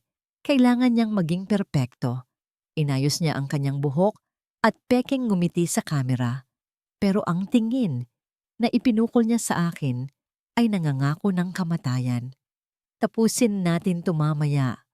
Bulong niya sa akin pagdaan niya. Ang boses ay parang asido. Aalamin ko kung sino ka talaga at sisiguraduhin kong pagsisisihan mong ipinanganak ka. Tumangulang ako bilang sagot. "Handa na ako, Marikit." Bulong ko sa sarili ko habang inaayos ang huling plato ng appetizer. Dahil ngayong gabi, kayo ang kakain ng sarili ninyong kasalanan. Lumabas kayong lahat. Ngayon din. Ang sigaw ni Marikit ay umalingaw-ngaw sa buong prep kitchen. Ang kanyang boses ay matinis, halos pumiyok sa tindi ng galit. Ang mga sous chef at kitchen staff na sanay ng matakot sa kanya ay mabilis na nagunahan palabas ng pinto. Bitbit ang kanilang mga gamit. Sa loob ng ilang segundo, naiwan kaming dalawa sa gitna ng malawak at malamig na silid na puno ng amoy ng hilaw na karne at kumukulong sabaw. Hinarap ako ni Marikit. Ang kanyang mukha ay namumula. Ang mga ugat sa kanyang leeg ay lumalabas. Hawak niya ang kanyang cellphone ng mahigpit. Parang gusto niya itong ibato sa akin. Ikaw ang nagpadala ng text na, "To, hindi ba?" Akusa niya, habang humahakbang palapit sa akin. Ang kanyang mga mata ay nanlilisik. Sino ka ba talaga? Bakit alam mo ang tungkol sa kondisyon ko? Nanatili akong nakatayo sa harap ng stove. Hinahalo ang bagoong alamang na dahan-dahang kumukulo. Hindi ako sumagot. Ang tunog ng pagkulo ng mantika at ang mabigat na paghinga ni Marikit ang tanging naririnig sa kwarto. "Sumagot ka!" Sigaw niya. Sa sobrang inis, sinugod niya ako. Wala nang pag-iingat. Hinablot niya ang itim na maskara sa mukha ko. Sumunod niyang tinabig ang malaking salamin na suot ko. Nalaglag ang mga ito sa sahig. Ang tunog ng nabasag na salamin ay parang hudyat ng pagtatapos ng aking pagtatago. Dahan-dahan akong humarap sa kanya. Wala nang maskara, wala nang salamin. Tanging ang mukha ko na lang. Ang mukha na sinubukan niyang burahin sa mundo. 6 na taon na ang nakararaan. Ang buhok ko ay maikli na. Ang balat ko ay hindi na kasing kinis ng dati dahil sa hirap. At ang mga mata ko ay wala ng bahid ng takot. Natigilan si Marikit. Napaatras siya. Parang nakakita ng multo na bumangon mula sa hukay. Ang kanyang bibig ay bumuka pero walang lumabas na boses sa simula. Ang kulay ng kanyang mukha ay nawala, napalitan ng isang maputlang takot. "Didiwata?" Utal niyang bulong. Napahawak siya sa gilid ng mesa para hindi matumba. "Imposible! Patay ka na!" Ang sabi nila, "Inanod kayo ng baha." "Buhay ako, Marikit," sagot ko. Ang boses ko ay kalmado, malamig, parang tubig na payapa, pero malalim. At nandito ako para maningil. Biglang nagbago ang reaksyon ni Marikit. Mula sa gulat, bumalik ang kanyang pagiging matapobre. Tumawa siya ng mapakla, isang tawang puno ng kaba. "Buhay ka nga," sabi niya habang pilit na inaayos ang kanyang tindig. "Buhay ka. Pero ano? Kusinera ka pa rin? Katulong? Ang lakas naman ng loob mong bumalik dito. Anong akala mo? Matatakot ako sa'yo. Ipapatawag ko ang security. Ipakakaladkad kita palabas, gaya ng ginawa ni Zenon sa'yo noon." Akmang kukunin niya ang intercom sa dingding para tumawag ng guard. "Sige, tumawag ka." Hamon ko habang pinapatay ang apoy sa kalan. Kumuha ako ng isang kutsara at tinikman ng bagoong. Perpekto. Pero bago dumating ang mga guard, isisigaw ko sa buong ballroom na ang tiyan mo ay gawa lang sa foam. Sasabihin ko kay Zenon na ang tagapagmana na hinihintay niya ay hindi totoo. At ipapakita ko sa kanya ang bank records ng perang ninakaw mo sa kumpanya para ipambayad sa utang mo sa kasino. Natigil ang kamay ni Marikit sa ere. Ang kanyang katawan ay nanigas. Dahan-dahan akong lumapit sa kanya. Sa bawat hakbang ko, siya naman ay umaatras hanggang sa mapasandal siya sa refrigerator. "Alam ko ang lahat, Marikit," bulong ko. "Alam ko na baog ka na. Alam ko na ginagamit mo lang ang pagbubuntis mo para hindi ka iwan ni Zenon at para hindi niya mapansin na unti-unti mong nilulustay ang pera ng kumpanya." Tumingin ako sa kanyang tiyan at ngumiti ng mapait. Ano kaya ang gagawin ni Zenon kapag nalaman niyang niloloko mo siya? Ang taong pinagpalit niya sa akin ay isa palang sinungaling at magnanakaw. Nagsimulang manginig ang mga labi ni Marikit. Ang luha ng takot ay namuo sa kanyang mga mata. Alam niyang totoo ang sinasabi ko. Alam niyang hawak ko ang leeg niya. Anong gusto mo?" Tanong niya. Ang boses ay mahina at nanginginig. "Pera? Magkano? Babayaran kita, umalis ka lang." Umiling ako. "Hindi ko kailangan ng pera mo. Ang pera mo ay galing din naman sa recipe ng tatay ko." "Eh ano?" Sigaw niya, desperada na. "Gusto kong ituloy natin ang gabing ito." Sabi ko ng matigas. "Bumalik ka sa labas. Umupo ka sa tabi ni Zenon. Ngumiti ka sa mga kamera. At hayaan mo akong ihain ang mga pagkaing niluto ko." Bakit? Naguguluhang tanong niya. Dahil gusto kong matikman ninyo ang bawat putahe. Gusto kong namnamin ninyo ang lasa ng nakaraan. At pagkatapos ng gabing ito, kukunin ko ang kumpanya. Tinitigan ako ni Marikit. Nakita niya na seryoso ako. Wala siyang choice. Kung papaalisin niya ako ngayon, sisirain ko siya agad. Kung hahayaan niya ako, may tsansa pa siyang makaisip ng paraan para makatakas. Napalunok siya at tumango. Sige, magluto ka. Pero tandaan mo to, Diwata. Hindi pa tapos ang laban. Nasa teritoryo pa rin kita. Mali, sagot ko. Tinuro ko ang kusina. Ang kusina ay teritoryo ko. Kayo lang ang bisita dito. Inayos ni Marikit ang kanyang gown. Pinunasan niya ang kanyang muka at huminga ng malalim para ibalik ang kanyang maskara ng pagiging donya. Tumingin siya sa akin ng huling beses. Isang tingin na puno ng puot bago siya tumalikod at lumabas ng pinto. Nang makalabas siya, napahawak ako sa gilid ng mesa. Ang tuhod ko ay nanginginig din. Hindi madaling harapin ang demonyo, pero nagawa ko. Hawak ko na siya. Kinuha ko ang aking chef's hat at isinuot ito. Tiningnan ko ang reflection ko sa stainless steel na pader. Wala nang salamin, wala nang maskara. Ito na ang tunay na laban. Sa labas, sa loob ng Grand Ballroom, nagsimula na ang tugtog ng orkestra. Narinig ko ang boses ng MC. Ladies and gentlemen, please welcome the CEO of Alcantara Foods, Mr. Zenon Alcantara. Ang palakpakan ay masigabo. Nai-imagine ko si Zenon na nakatayo sa entablado, kumakaway at nakangiti. Hindi niya alam na sa likod ng kurtina, ang kanyang asawa ay nanginginig sa takot at ang kanyang ex-wife ay may hawak na kutsilyo. Handa nang ihain ang kanyang huling hapunan. Kinuha ko ang tray ng appetizer. Ang amoy ng manggang hilaw at bagoong ay pumuno sa aking ilong. Handa na ang unang putahe. Bulong ko.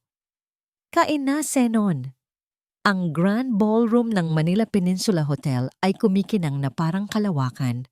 Ang mga chandelier ay naglalabas ng liwanag na tumatama sa mga alahas ng mayayamang bisita. Ang bawat mesa ay may puting mantel, mamahaling kubyertos at mga bulaklak na galing pa sa ibang bansa. Sa entablado, si Zenon ay nagsasalita. Ang kanyang boses ay puno ng pekeng pagpapakumbaba habang tinatanggap ang parangal para sa kanyang kumpanya. Live ang broadcast sa buong bansa. Hindi po ito magiging posible kung wala ang aking asawa, si Marikit, sabi ni Zenon at iwinagayway ang kanyang kamay. Pumanhik si Marikit sa entablado. Ang kanyang ngiti ay perpekto, pero ang kanyang mga mata ay mailap, palihim na sumusulyap sa direksyon ng kusina. Hinawakan niya ang kamay ni Zenon at ang hawak niya ay napakahigpit na para bang doon siya kumukuha ng lakas para hindi matumba. Pagkatapos ng talumpati, nagsimula na ang hapunan. Pumasok ang mga waiter na nakapila, bitbit ang unang putahe. Sa bawat mesa, inilapag ang isang maliit na bowl na salamin. Sa loob, sariwang-sariwa ang kulay berde ng hiniwang manggang hilaw na may halong maninipis na hiwa ng sibuyas na pula at sili. Sa gitna, may isang kutsaritang maitim at malapot na bagoong alamang. Bumukas ang speakers sa buong ballroom. Nagsalita ang MC. Mga Ginoo at Ginang, bago ninyo tikman ang ating appetizer, pakinggan natin ang kwento sa likod nito mula mismo sa ating henyo sa kusina, ang misteryosang si Lady D. Isang buntong hininga. Pagkatapos, ang boses ko, malamig, malinaw, at bahagyang binago ng teknolohiya para hindi makilala, ang pumuno sa buong silid. Magandang gabi! Ang tawag po sa pagkaing iyan ay ensaladang alaala ng isang pait. Ang kwento po niyan ay tungkol sa isang pangako. Isang pangakong kasing tamis sana ng hinog na mangga. Pero sa paglipas ng panahon ay nanatiling hilaw at umasim. Natahimik ang mga bisita, interesado sila sa kakaibang presentasyon. Nagpatuloy ako. Ang asim na yan ay hinaluan ng anghang ng pagtataksil at ng alat ng mga luhang pumatak sa gitna ng isang malakas na unos. Tikman po ninyo. Lasapin ninyo ang pait na nagpapanggap na sarap. Nakita ko sa monitor sa kusina ang reaksyon ng mga tao. Ang mga bisita na walang alam ay tumango-tango. Wow! Ang lalim naman ng chef na ito. Bulong ng isang donya. Artistic. Pero sa presidential table, ang reaksyon ay iba. Pinilit ni Marikit na sumubo. Pagkalunok niya, napapikit siya ng mariin. Ang asim ay parang kumagat pabalik sa kanya. Si Zenon naman, pagkasubo niya ay natigilan. Ang lasa, ang partikular na timpla ng bagoong na may kaunting tamis at anghang ay pamilyar. Ito ang timpla na laging ginagawa ni Diwata kapag naglilihi ito noon. Ito ang paborito niya. Naramdaman niyang nanuyo ang kanyang lalamunan. Ang kwento tungkol sa unos, sa pangakong umasim. Tumama yon sa isang parte ng kanyang alaala na matagal na niyang ibinaon. Uminom siya ng tubig pero hindi nawala ang lasang nanunuot sa kanyang dila. Inalis ng mga waiter ang mga plato at inihain ang main course. Isang malaking clay pot ang inilagay sa gitna ng bawat mesa. Pagbukas ng takip, umalpas ang mabangong usok. Sa loob, isang napakagandang kare-kare. Ang sarsa ay kulay kahel, malapot, at makintab. Ang mga gulay ay perpekto ang luto, at ang buntot ng baka ay malambot na tila natutunaw. Muling nagsalita ang boses ko sa speakers. Ang pangalawang putahe po ay tinatawag na kare-kare ng kasakiman. Ito ay kwento ng isang pamilya, isang recipe na ipinamana sa loob ng maraming henerasyon, niluto ng may pagmamahal at katapatan. Bawat sangkap ay pinaghirapan, bawat paghalo ay may kasamang dasal. Nakinig ang lahat. Maging si Zenon ay napako ang tingin sa clay pot.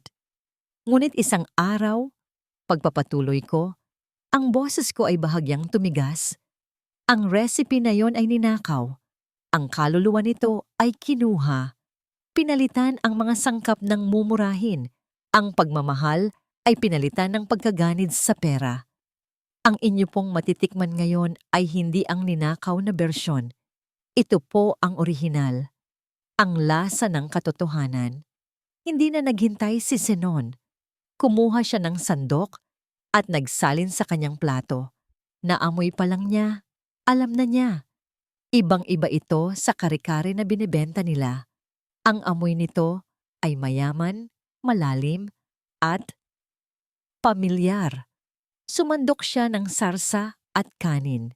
Dinala niya ito sa kanyang bibig. Sa unang pagdikit ng pagkain sa kanyang dila, parang may kuryenteng gumapang sa buong katawan ni Zenon. Ang lasa, hindi lang ito masarap. Ito ay tama. Ito ang lasa na matagal na niyang hinahanap-hanap. Ang perpektong balanse ng pait ng mani at tamis ng niyog. Ang paraan ng paggisa ng bagoong na may kaunting bawang. Ang lahat ay eksakto. Ito ang kare-kare ni Diwata. Walang duda. Biglang bumalik ang lahat ng alaala. Si Diwata sa kusina, nakangiti habang nagluluto. Si Diwata na nagpapakain sa kanya. Ang init ng kanyang pagmamahal na nasa bawat subo. Ang lahat ng iyon ay ipinalit niya para kanino? Para sa babaeng katabi niya na malamig pa sa yelo. Nanginginig ang kamay ni Zenon. Ang kutsarang hawak niya ay bumagsak sa kanyang plato.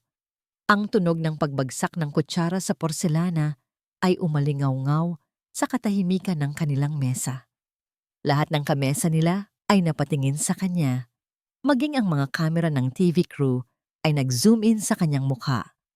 Ang mukha ni Zenon ay putlang-putla. Ang pawis ay nagsimulang mamuo sa kanyang noo. Tumingin siya kay Marikit.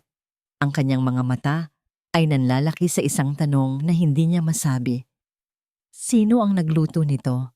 Pero bago pa makasagot si Marikit, biglang nag-iba ang nangyayari sa ballroom. Ang malaking LED screen sa likod ng entablado na kanina ay nagpapakita ng logo ng Zenon's Kitchen. ay biglang kumislap. Nagstatic ito ng 1 segundo at pagkatapos ay naging itim. Nagbulungan ang mga tao. Technical problem ba ito? At pagkatapos, isang imahe ang lumitaw. Isang video, malabo. Tila kuha sa isang lumang cellphone. Ang petsa sa sulok ng screen ay nagpapakita. October 23, 6 na taon na ang nakalipas. Ang gabi ng Baguio. Sa video, nakita nila ang isang mas batang Senon nakatayo sa sala ng kanilang bahay sa Iloilo. Katabi niya si Marikit. Pareho silang tumatawa. At pagkatapos, isang boses ang narinig. Ang boses ni Senon mula sa nakaraan, malinaw at malakas sa buong ballroom. Huwag kang mag-alala. Pirma lang yan. Pagkatapos nito, atin na ang lahat. Ang video ay nagpatuloy. Sa screen nakita ng buong Pilipinas si Marikit na tumatawa habang hinahaplos ang braso ni Senon.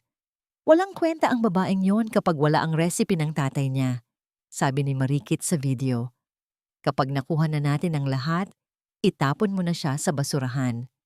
Isang malakas na singhap ang umalingaw-ngaw sa buong ballroom. Ang mga bulungan ay naging ugong. Ang mga flash ng camera ay sunod-sunod na kumislap. Lahat ay nakatutok sa presidential table. Si Senon ay napanganganga. Ang kanyang mukha ay kasing puti ng mantel sa mesa. Si Marikit naman ay parang sinampal.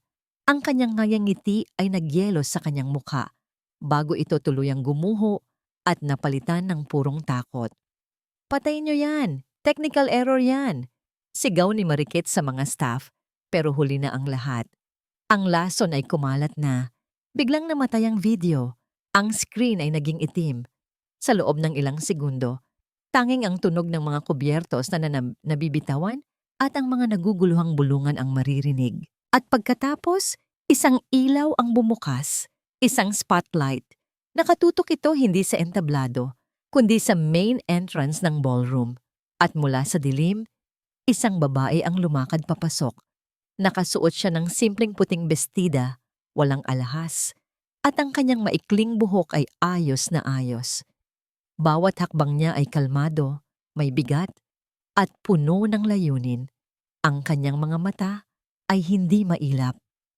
Nakatingin ito ng diretso sa entablado, sa lalaking minsan niyang tinawag na asawa. Tumahimik ang lahat. Ang mga tao ay napalingon sa kanya, nagtataka kung sino ang babaeng ito na may lakas ng loob na agawin ang atensyon ng lahat. Pero sa entablado, alam ni Senon kung sino siya. Didi Wata. Ang pangalan ay lumabas sa kanyang bibig na parang isang sumpa, isang pabulong na sigaw ng isang taong nakakita ng multo ng kanyang mga kasalanan. Dire-diretso akong umakyat sa entablado. Kinuha ko ang mikropono mula sa MC na natulala. Humarap ako sa daan-daang bisita at sa milyon-milyong nanonood sa telebisyon. Magandang gabi po. Panimula ko. Ang boses ko ay matatag at malinaw. Ako po si Diwata Alcantara, ang tunay na may-ari ng recipe ng kare-kare na kinain ninyo at ang tunay na tagapagmana ng kumpanyang ninakaw ng lalaking ito. Itinuro ko si Senon. Sinungaling! Isang matinis na sigaw ang bumasag sa katahimikan. Si Marikit. Parang isang pusang nasukol, sinugod niya ako. Akmang sasabunutan o sasampalin. Ngunit bago pa man dumapo ang kanyang kamay sa akin, humarang sa gitna namin si Zandro. Kasunod niya ay 2 pulis na nakauniporme. Tapos na ang pagpapanggap mo, Marikit. Malamig na sabi ni Zandro. Walang hiya ka. Sigaw ni Marikit, nagpupumiglas sa hawak ng mga pulis. Bayaran kang abogado ka. At ikaw, binalingan niya ako ng tingin, isa kang patay na basura. Dapat noon ka pa namin siniguradong nalunod. Hindi ko siya pinansin. Ang atensyon ko ay na kay Senon pa rin. 6 na taon. Pagpapatuloy ko, ang bawat salita ay parang kutsilyong humihiwa sa pekeng mundo nila. 6 na taon ninyong pinakinabangan ng pawis at luha ng pamilya ko. Hindi lang yan, Para makatipid, pinalitan ninyo ang mga sangkap ng pinakamababang kalidad na naglagay sa panganib sa kalusugan ng mga customer ninyo. Ang kinain ninyo ngayong gabi, iyan ang orihinal. Ang binebenta nila sa merkado ay isang kasinungalingan. Sa sinabi kong yon, nagsimula na ang kaguluhan. Ang mga reporter ay nagsuguran palapit sa entablado. Dahan-dahan, lumuhod si Zenon sa sahig. Ang kanyang mamahaling barong Tagalog ay nagusot sa sahig na puno ng konfeti. Umiiyak siya. Ang kanyang mga balikat ay nanginginig. Diwata, patawarin mo ako. Pagmamakaawa niya, ang kanyang boses ay basag na basag. Mahal, patawarin mo ako. Hindi ko sinasadya. Si Marikit. Si Marikit ang may pakana ng lahat. Nilinlang niya ako. Pinilit niya ako. Ang eksena ay nakakaawa. Ang dakilang CEO, ang business icon of the year, ay nakaluhod na parang isang paslit na nagsusumbong. Itinatanggi ang lahat at isinisisi sa babaeng kasabwat niya. Tiningnan siya ni Marikit ng may sukdulang pandidiri. Gusto kong matawa. Gusto kong mainis. Pero wala. Wala na akong maramdaman para sa kanya kundi awa. Hindi ko siya sinagot. Sa halip tumingin ako sa gilid ng entablado. Nakita ko si Zandro na papalapit at kasama niya si Laya, ang anak ko, na nakasuot ng simpleng bestida. Hawak-hawak ang kamay ng lalaking tumulong sa amin. Binaliwala ko ang pag-iyak at pagluhod ni Zenon. Tumalikod ako sa kanya at sinalubong ang anak ko. Lumuhod ako para maging kapantay niya. Nay, bulong ni Laya, niyakap ako ng mahigpit. Tapos na anak, sagot ko habang hinahaplos ang buhok niya. Tapos na ang laban. Itinayo ko siya at humarap muli sa mga tao. Yakap-yakap ko siya. Salamat po sa inyong lahat. Sabi ko sa mikropono, ang boses ko ay matatag pa rin. Ang kumpanyang ito ay muling babangon. At sa pagbangon nito, mayroon lang isang pangalan na mahalaga. Tumingin ako sa mga mata ng anak ko. Siya si Laya, ang anak ko. At siya lang ang nag-iisang tagapagmana ng lahat ng pinaghirapan ko. Napatigil si Zenon sa pag-iyak. Tumingala siya. Nakita niya si Laya, ang batang kamukhang-kamukha ni Diwata. Ang batang akala niya ay patay na. Ang tunay niyang anak. Ang lahat ng kasinungalingan. Ang pekeng pagbubuntis ni Marikit. Ang ninakaw na yaman. Ang pekeng tagumpay ay sumampal sa kanya ng sabay-sabay. Wala na siyang kumpanya. Wala siyang asawa. Wala siyang pera. At ngayon, wala na rin siyang karapatan sa sarili niyang anak. Isang bagay ang nabali sa loob ni Zenon. Ang kanyang pag-iyak ay huminto. Ang kanyang mukha ay naging blangko. Ang kanyang mga mata ay naging parang sa isang hayop na nasukol. Sa isang mabilis at hindi inaasahang kilos, tumayo siya. Dinampot niya ang isang kutsilyo mula sa cake table na nasa gilid ng entablado. Ang kutsilyong panghiwa sana sa kanilang celebration cake. Kung hindi ka mapapa sa akin, umungol siya, ang boses ay puno ng kabaliwan. Walang magmamay-ari sa'yo. Itinaas niya ang kutsilyo at sumugod ng diretso sa akin. Narinig ko ang sigaw ng mga tao. Naramdaman ko ang paghigpit ng yakap ni Laya. Nakita ko ang kislap ng bakal na papalapit. Huli na para tumakbo. Pumikit ako. Hindi ang lamig ng bakal ang naramdaman ko, kundi ang bigat ng isang katawan na bumagsak sa harapan ko. Pagdilat ko, nakita ko si Zandro. Nakatayo siya sa pagitan namin ni Zenon. Ang kanyang mukha ay napangiwi sa sakit. Ang kanyang puting polo ay unti-unting dinudungisan ng kulay pula na kumakalat mula sa kanyang tagiliran. Zandro, sigaw ko. Bago pa man makasaksak ulit si Zenon, dumating na ang mga pulis. Dinamba nila si Zenon at pinusasan. Nagpupumiglas siya. Sumisigaw ng mga salitang hindi na maintindihan. Ang kanyang mga mata ay ligaw na parang sa isang baliw. Okay ka lang?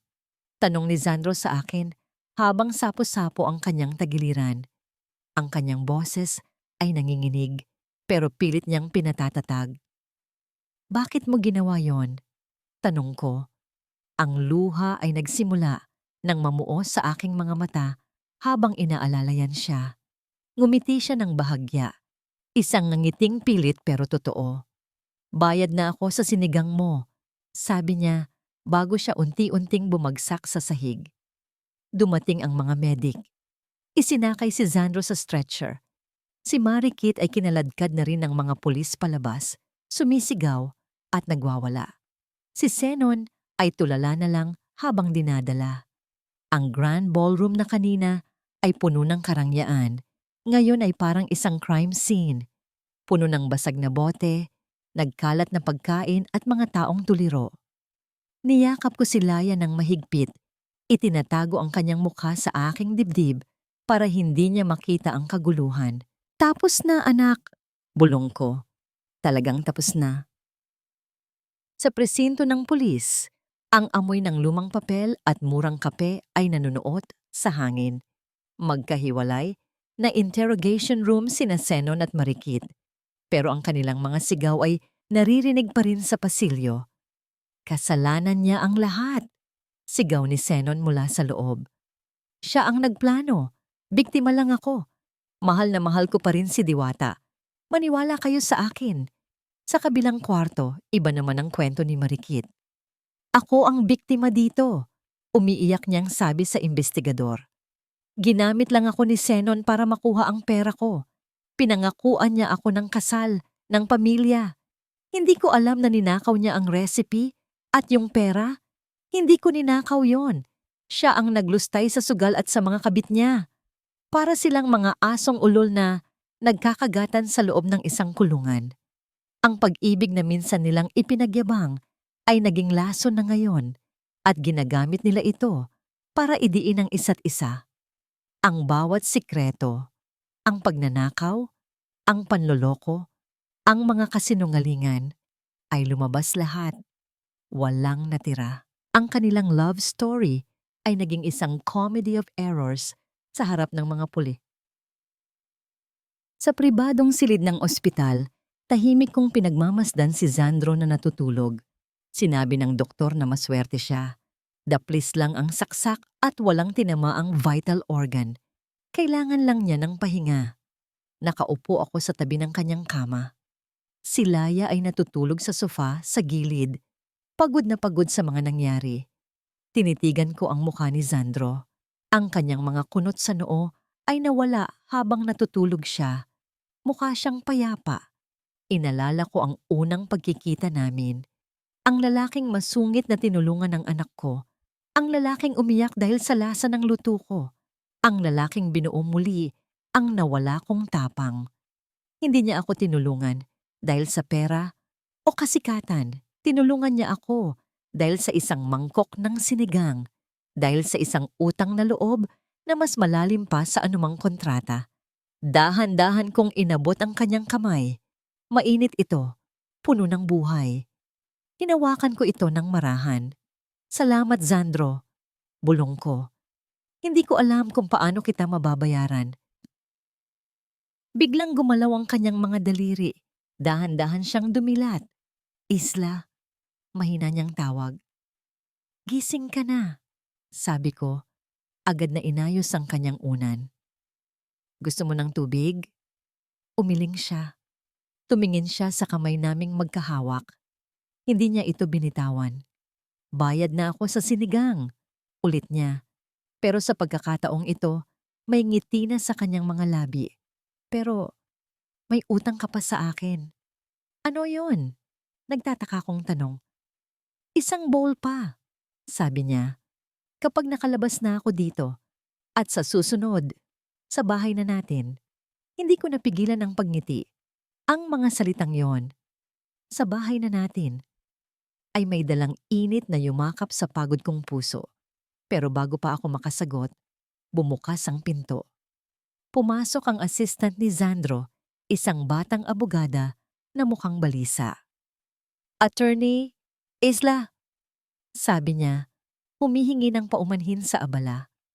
May problema po tayo. Anong problema? Tanong ko. Nasa kulungan na sila, di ba? Opo, sagot ng abogada. Pero bago po ma-freeze ng korte ang lahat ng assets ni Mr. Alcantara, may lumabas na isang malaking problema. May utang po siya sa isang loan shark, isang malaking halaga. At ang pangalan na ginamit niya bilang co-maker sa kontrata ay ang pangalan ninyo Isla, Diwata Alcantara. Napabitaw ako sa kamay ni Sandro. Ano? Pero, paano? Pineke po niya ang pirma ninyo. 6 na taon na ang nakalipas nung kasal pa kayo. Paliwanag ng abogada. At ayon sa kontrata, kung hindi makakabayad si Mr. Alcantara, ang co-maker ang mananagot sa lahat. Napatayo ako. Ang pakiramdam ng tagumpay na naramdaman ko kanina ay biglang naglaho, napalitan ng isang pamilyar na lamig ng takot. Akala ko tapos na. Akala ko malaya na ako. Pero kahit nasa loob na ng kulungan si Zenon, ang kanyang huling ganti ay ngayon palang nagsisimulang gumapang palabas mula sa kanyang libingan. Isang huling lason na iniwan niya para siguraduhing hindi ako kailanman magiging tunay na malaya. Ang balita tungkol sa pekeng utang ay kumalat na parang apoy. Naging front page news ito. Tagapagmana ng Alcantara Foods, baon sa utang. Ang tagumpay ko sa Grand Gala ay biglang nabahiran ng duda. Ang publiko, na kanina lang ay kumakampi sa akin, ay nagsimula na namang magbulungan. Attorney, anong gagawin natin? Tanong ko kay Sandro.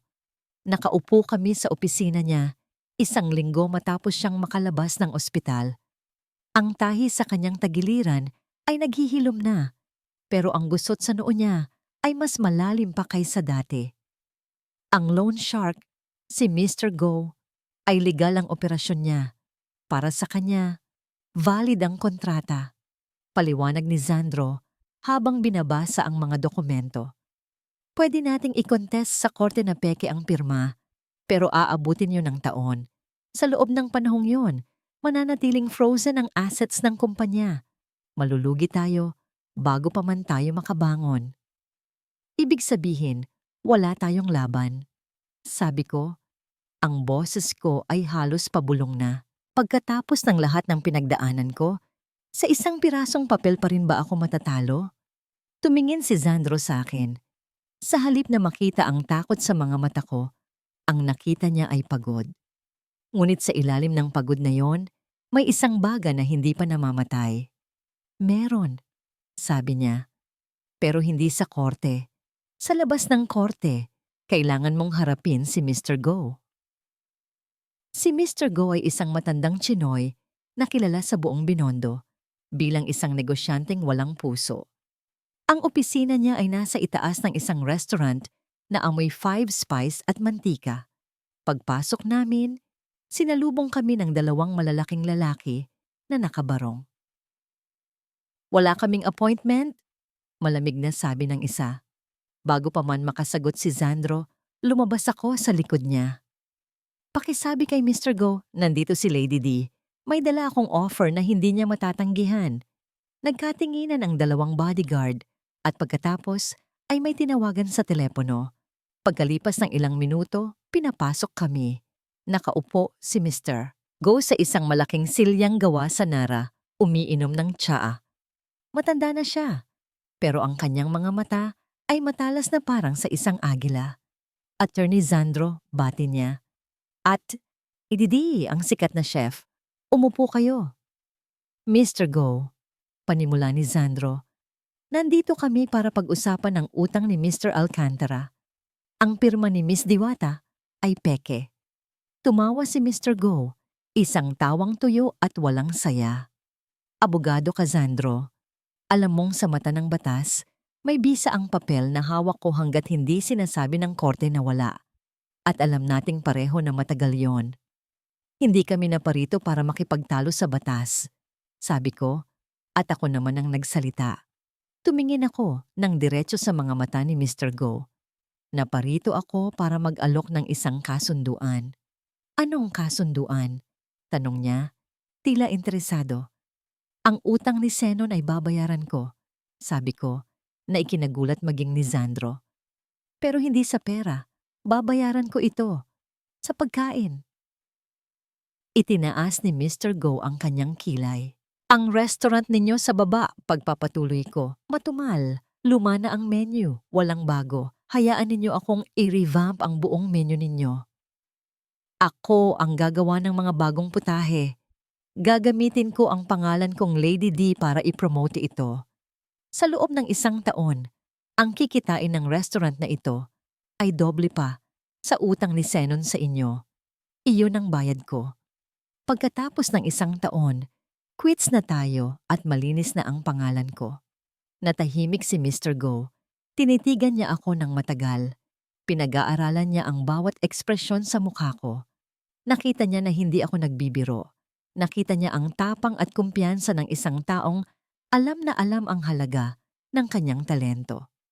Deal, sabi niya pagkalipas ng 1 minuto at inilahad ang kanyang kamay.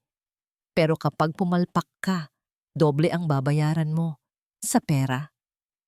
Hindi ako papalpak, sagot ko, at kinamayan siya. Sa sumunod na mga buwan, ang buhay ko ay naging kusina. Sa umaga, inaasikaso ko ang pagbangon ng Alcantara Foods na pinalitan ko na ng pangalan. Naging Laya Foods, ang lasa ng kalayaan. Sa gabi, nasa restaurant ako ni Mr. Go. Nag-e-eksperimento ng mga bagong recipe. Ang balita ay muling kumalat. Ang cooking showdown sa pagitan ni Lady D at ng utang. Naging interesado ang lahat. Dinumog ng mga tao ang restaurant. Naging isang malaking tagumpay ito. 1 araw, bago ang huling araw ng kontrata ko, kay Mr. Go, nakatanggap ako ng isang sulat. Galing ito sa kulungan. Galing kay Zenon. Hinihiling niya na dalawin ko siya. Sa huling pagkakataon, nag-alinlangan ako, pero sinamahan ako ni Sandro. Pagdating ko sa visiting area, nakita ko si Zenon sa likod ng makapal na salamin. Payat na payat siya. Ang dating yabang ay wala na. Ang kanyang mga mata ay malalim, walang buhay. Diwata, sabi niya sa telepono. Ang boses niya ay paos. Bakit hakit? Tanong ko. Gusto ko lang mag-sorry, sabi niya. Alam kong huli na. Alam kong wala nang kwenta. Pero gusto kong malaman mo, pinagsisisihan ko ang lahat. Tinitigan ko lang siya. Naalala mo pa ba nung nagsisimula pa lang tayo? Pagpapatuloy niya, may luhang namumuo sa kanyang mga mata. Masaya tayo noon, di ba? Sa maliit nating bahay, sa tuwing ipinagluluto mo ako. Iyon ang pinakamasayang parte ng buhay ko. Sinira ko ang lahat dahil sa pera. Sinira mo ang lahat dahil sa kasakiman mo, Zenon. Pagtatama ko. Hindi dahil sa pera. Tumango siya. Oo, tama ka. Tumingin siya sa malayo. Nakita ko sa TV si Laya. Ang ganda niya. Kamukhang kamukha mo. Pakisabi sa kanya. Patawarin niya ako. Hindi ako umimik. Sige na, Diwata, sabi niya. Wala na akong ibang hihilingin pa. Maging masaya ka sana. Pagkatapos noon, tumayo ako. Hindi ko sinabing pinapatawad ko siya. Hindi ko sinabing hindi. Dahil ang totoo, wala na siyang epekto sa akin. Isa na lang siyang multo ng nakaraan. Bago ako tuluyang tumalikod, kinuha ko ang isang bagay mula sa aking bulsa at ipinatong ito sa counter sa gilid ng salamin. Ang luma naming singsing na pangkasal. Ang singsing na itinago ko sa loob ng 6 na taon. Para sa'yo, sabi ko. Para maalala mo kung ano ang sinayang mo. Tumalikod ako at naglakad palayo. Hindi ko na siya muling nilingon. Sa likod ko, narinig ko ang isang mahinang hikbi, ang tunog ng isang lalaking tuluyan nang nawalan ng lahat. Paglabas ko ng kulungan, sikat na sikat ang araw. Sinalubong ako ni Sandro. Okay ka lang? Tanong niya. Ngumiti ako. Isang nangiting totoo at magaan. Okay na okay. Inabot niya ang kamay ko at magkahawak kamay kaming naglakad palayo sa madilim na gusaling iyon, palayo sa nakaraan. at pasulong sa isang kinabukasang malinis, maliwanag at malaya. Makalipas ang 1 taon, ang amoy sa loob ng restaurant na Laya ay hindi na lang amoy ng pagkain. Ito ay amoy ng pag-asa. Amoy ng sariwang tinapay na kalalabas lang sa oven, amoy ng bawang na ginigisa sa langis ng oliba, at higit sa lahat, amoy ng pamilya.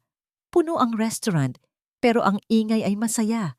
Tunog ng mga kutsara at tinidor, halakhakan ng mga magkakaibigan, at mahinang tugtog ng isang kundiman mula sa speakers. Sa isang sulok ng restaurant, malapit sa bintana kung saan tanaw ang paglubog ng araw sa Manila Bay, may isang mesang laging nakareserba.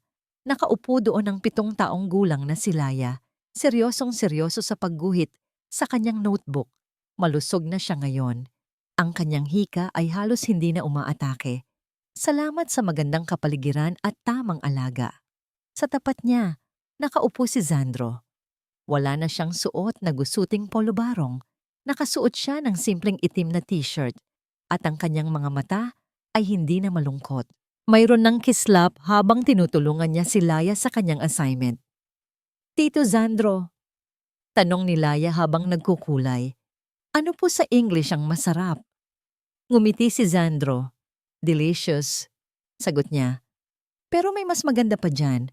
Ang tawag dyan, love. Tumingin ako sa kanila mula sa open kitchen. Nakasuot ako ng puting chef's uniform, malinis at plansado. Ang dating mga kalyo sa aking kamay ay nandito pa rin. Pero ngayon, ang mga ito ay simbolo na hindi ng paghihirap, kundi ng pagpupunyagi. Hindi ko na kailangan pang magtago sa likod ng maskara ni Lady D. Ang pangalang Diwata ay muling nabuhay, hindi bilang isang biktima, kundi bilang isang simbolo ng pagbangon para sa maraming kababaihan. Ang Leia Foods ngayon ay may foundation na tumutulong sa mga single mothers na naapektuhan ng kalamidad. Tinuturuan sila ng mga kasanayan sa pagluluto para makapagsimula muli. Napag-alaman namin na si Marikit ay nasentensyahan ng 10 taong pagkabilanggo para sa kasong estafa at perjury. Ang pekeng pagbubuntis ay naging malaking issue sa korte. Sinasabing naging miserable ang buhay niya sa loob dahil ang mga kapwa preso na may mga anak ay galit na galit sa kanya. Si Seno naman ay nakatanggap ng mas mabigat na parusa dahil sa attempted murder at corporate fraud, habang buhay na pagkabilanggo. Minsan, nababasa ko sa balita na nagkakasakit siya sa loob, laging binabangungot, at laging hinahanap ang lasa ng adobo na hindi na niya kailanman matitikman ulit. Pinatawad ko na ba sila? Hindi ko alam. Siguro, hindi pa. Pero ang mahalaga, hindi na sila mahalaga. Ang bigat na dulot nila sa puso ko ay matagal nang nawala. Pinalitan ng gaan at kapayapaan. Hindi ko na kailangang magpatawad para maging malaya, dahil malaya na ako sa sandaling pinili kong mabuhay para sa sarili ko at sa anak ko. Nay, gutom na po kami. Sigaw ni Laya mula sa kanilang mesa. Napangiti ako. Kinuha ko ang isang malaking palayok at nagsandok. Lumapit ako sa kanilang mesa. Bit-bit ang isang tray.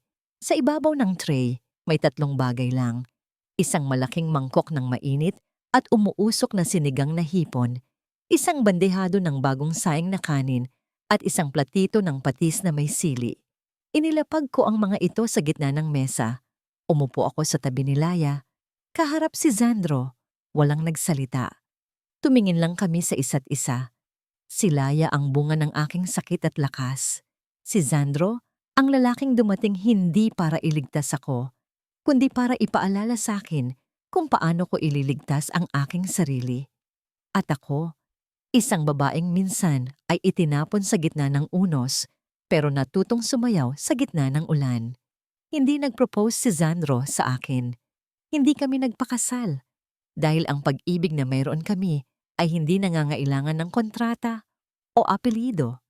Ito ay isang pag-ibig na tahimik, isang pag-unawa na hindi kailangan ng salita. Ito ay isang pangako na mananatili, na mag-aalaga, na magiging tahanan para sa isa't isa. Ang aming pamilya ay hindi binuo ng dugo, kundi ng pagpili. Sumandok si Xandro ng kanin at sabaw at inilagay sa mangkok ni Laya. Sumandok din ako para sa kanya. Kinuha niya ang aking kamay sa ilalim ng mesa at pinisil ito ng marahan. Huminga ako ng malalim. Ang amoy ng sinigang, ang asim na gumigising sa diwa, ang init na yumayakap sa kaluluwa. Ito ang amoy ng aking bagong simula. Ito ang amoy ng aking payapang kusina. Ang unos ay matagal nang tumila. Ang bahaghari ay matagal nang lumabas. At dito, sa ilalim ng payapang langit, sa harap ng isang simpleng hapunan, natagpuan ko ang pinakamasarap na lasa sa lahat. Ang lasa ng kapayapaan. At sa lasang yon, dito nagtatapos ang ating kwento. Kung umabot ka hanggang sa dulo, mula sa kaibuturan ng aking puso, maraming salamat. Salamat sa pagsama mo sa bawat pait, sa bawat luha, at sa bawat tagumpay ni Diwata. Habang isinusulat ko ang kwentong ito, hindi ko maiwasang hindi maluha, lalo na sa eksena kung saan isinilang si Laya sa gitna ng unos. Doon, sa dilim ng bodega ng tuyo, ramdam ko ang lamig, ang takot, at ang hindi mapantayang tapang ng isang ina na handang gawin ang lahat para sa kanyang anak. Ang kwento ni Diwata ay isang katang-isip, ngunit ang kanyang lakas ay hango sa libu-libong tunay na diwata na nakikilala natin araw-araw, mga nanay, mga kapatid, mga kaibigan na tahimik na lumalaban at bumabangon mula sa sarili nilang mga bagyo. Sapagkat ang bawat isa sa atin ay may dalang munting apoy sa dibdib. Minsan, sinusubok itong patayin ng hangin at ulan, pero hanggat may pag-asa, patuloy itong magniningas. Ngayon, iiwan ko sa iyo ang isang tanong. Para sa iyo, ang pagpapatawad ba ay isang regalo sa taong nagkasala o isang regalong ibinibigay mo sa iyong sarili para tuluyan ka ng makalaya? Nais kong marinig ang iyong saloobin. Mag-iwan ka sana ng komento sa ibaba. Ibahagi mo ang iyong paboritong eksena o ang karakter na pinakatumagos sa puso mo. At kung ang kwentong ito ay nakaantig sa iyo, isang like at share ay malaking tulong na upang maabot pa natin ang mas maraming puso. Muli, maraming salamat sa iyong pakikinig. Hanggang sa susunod na kabanata ng buhay.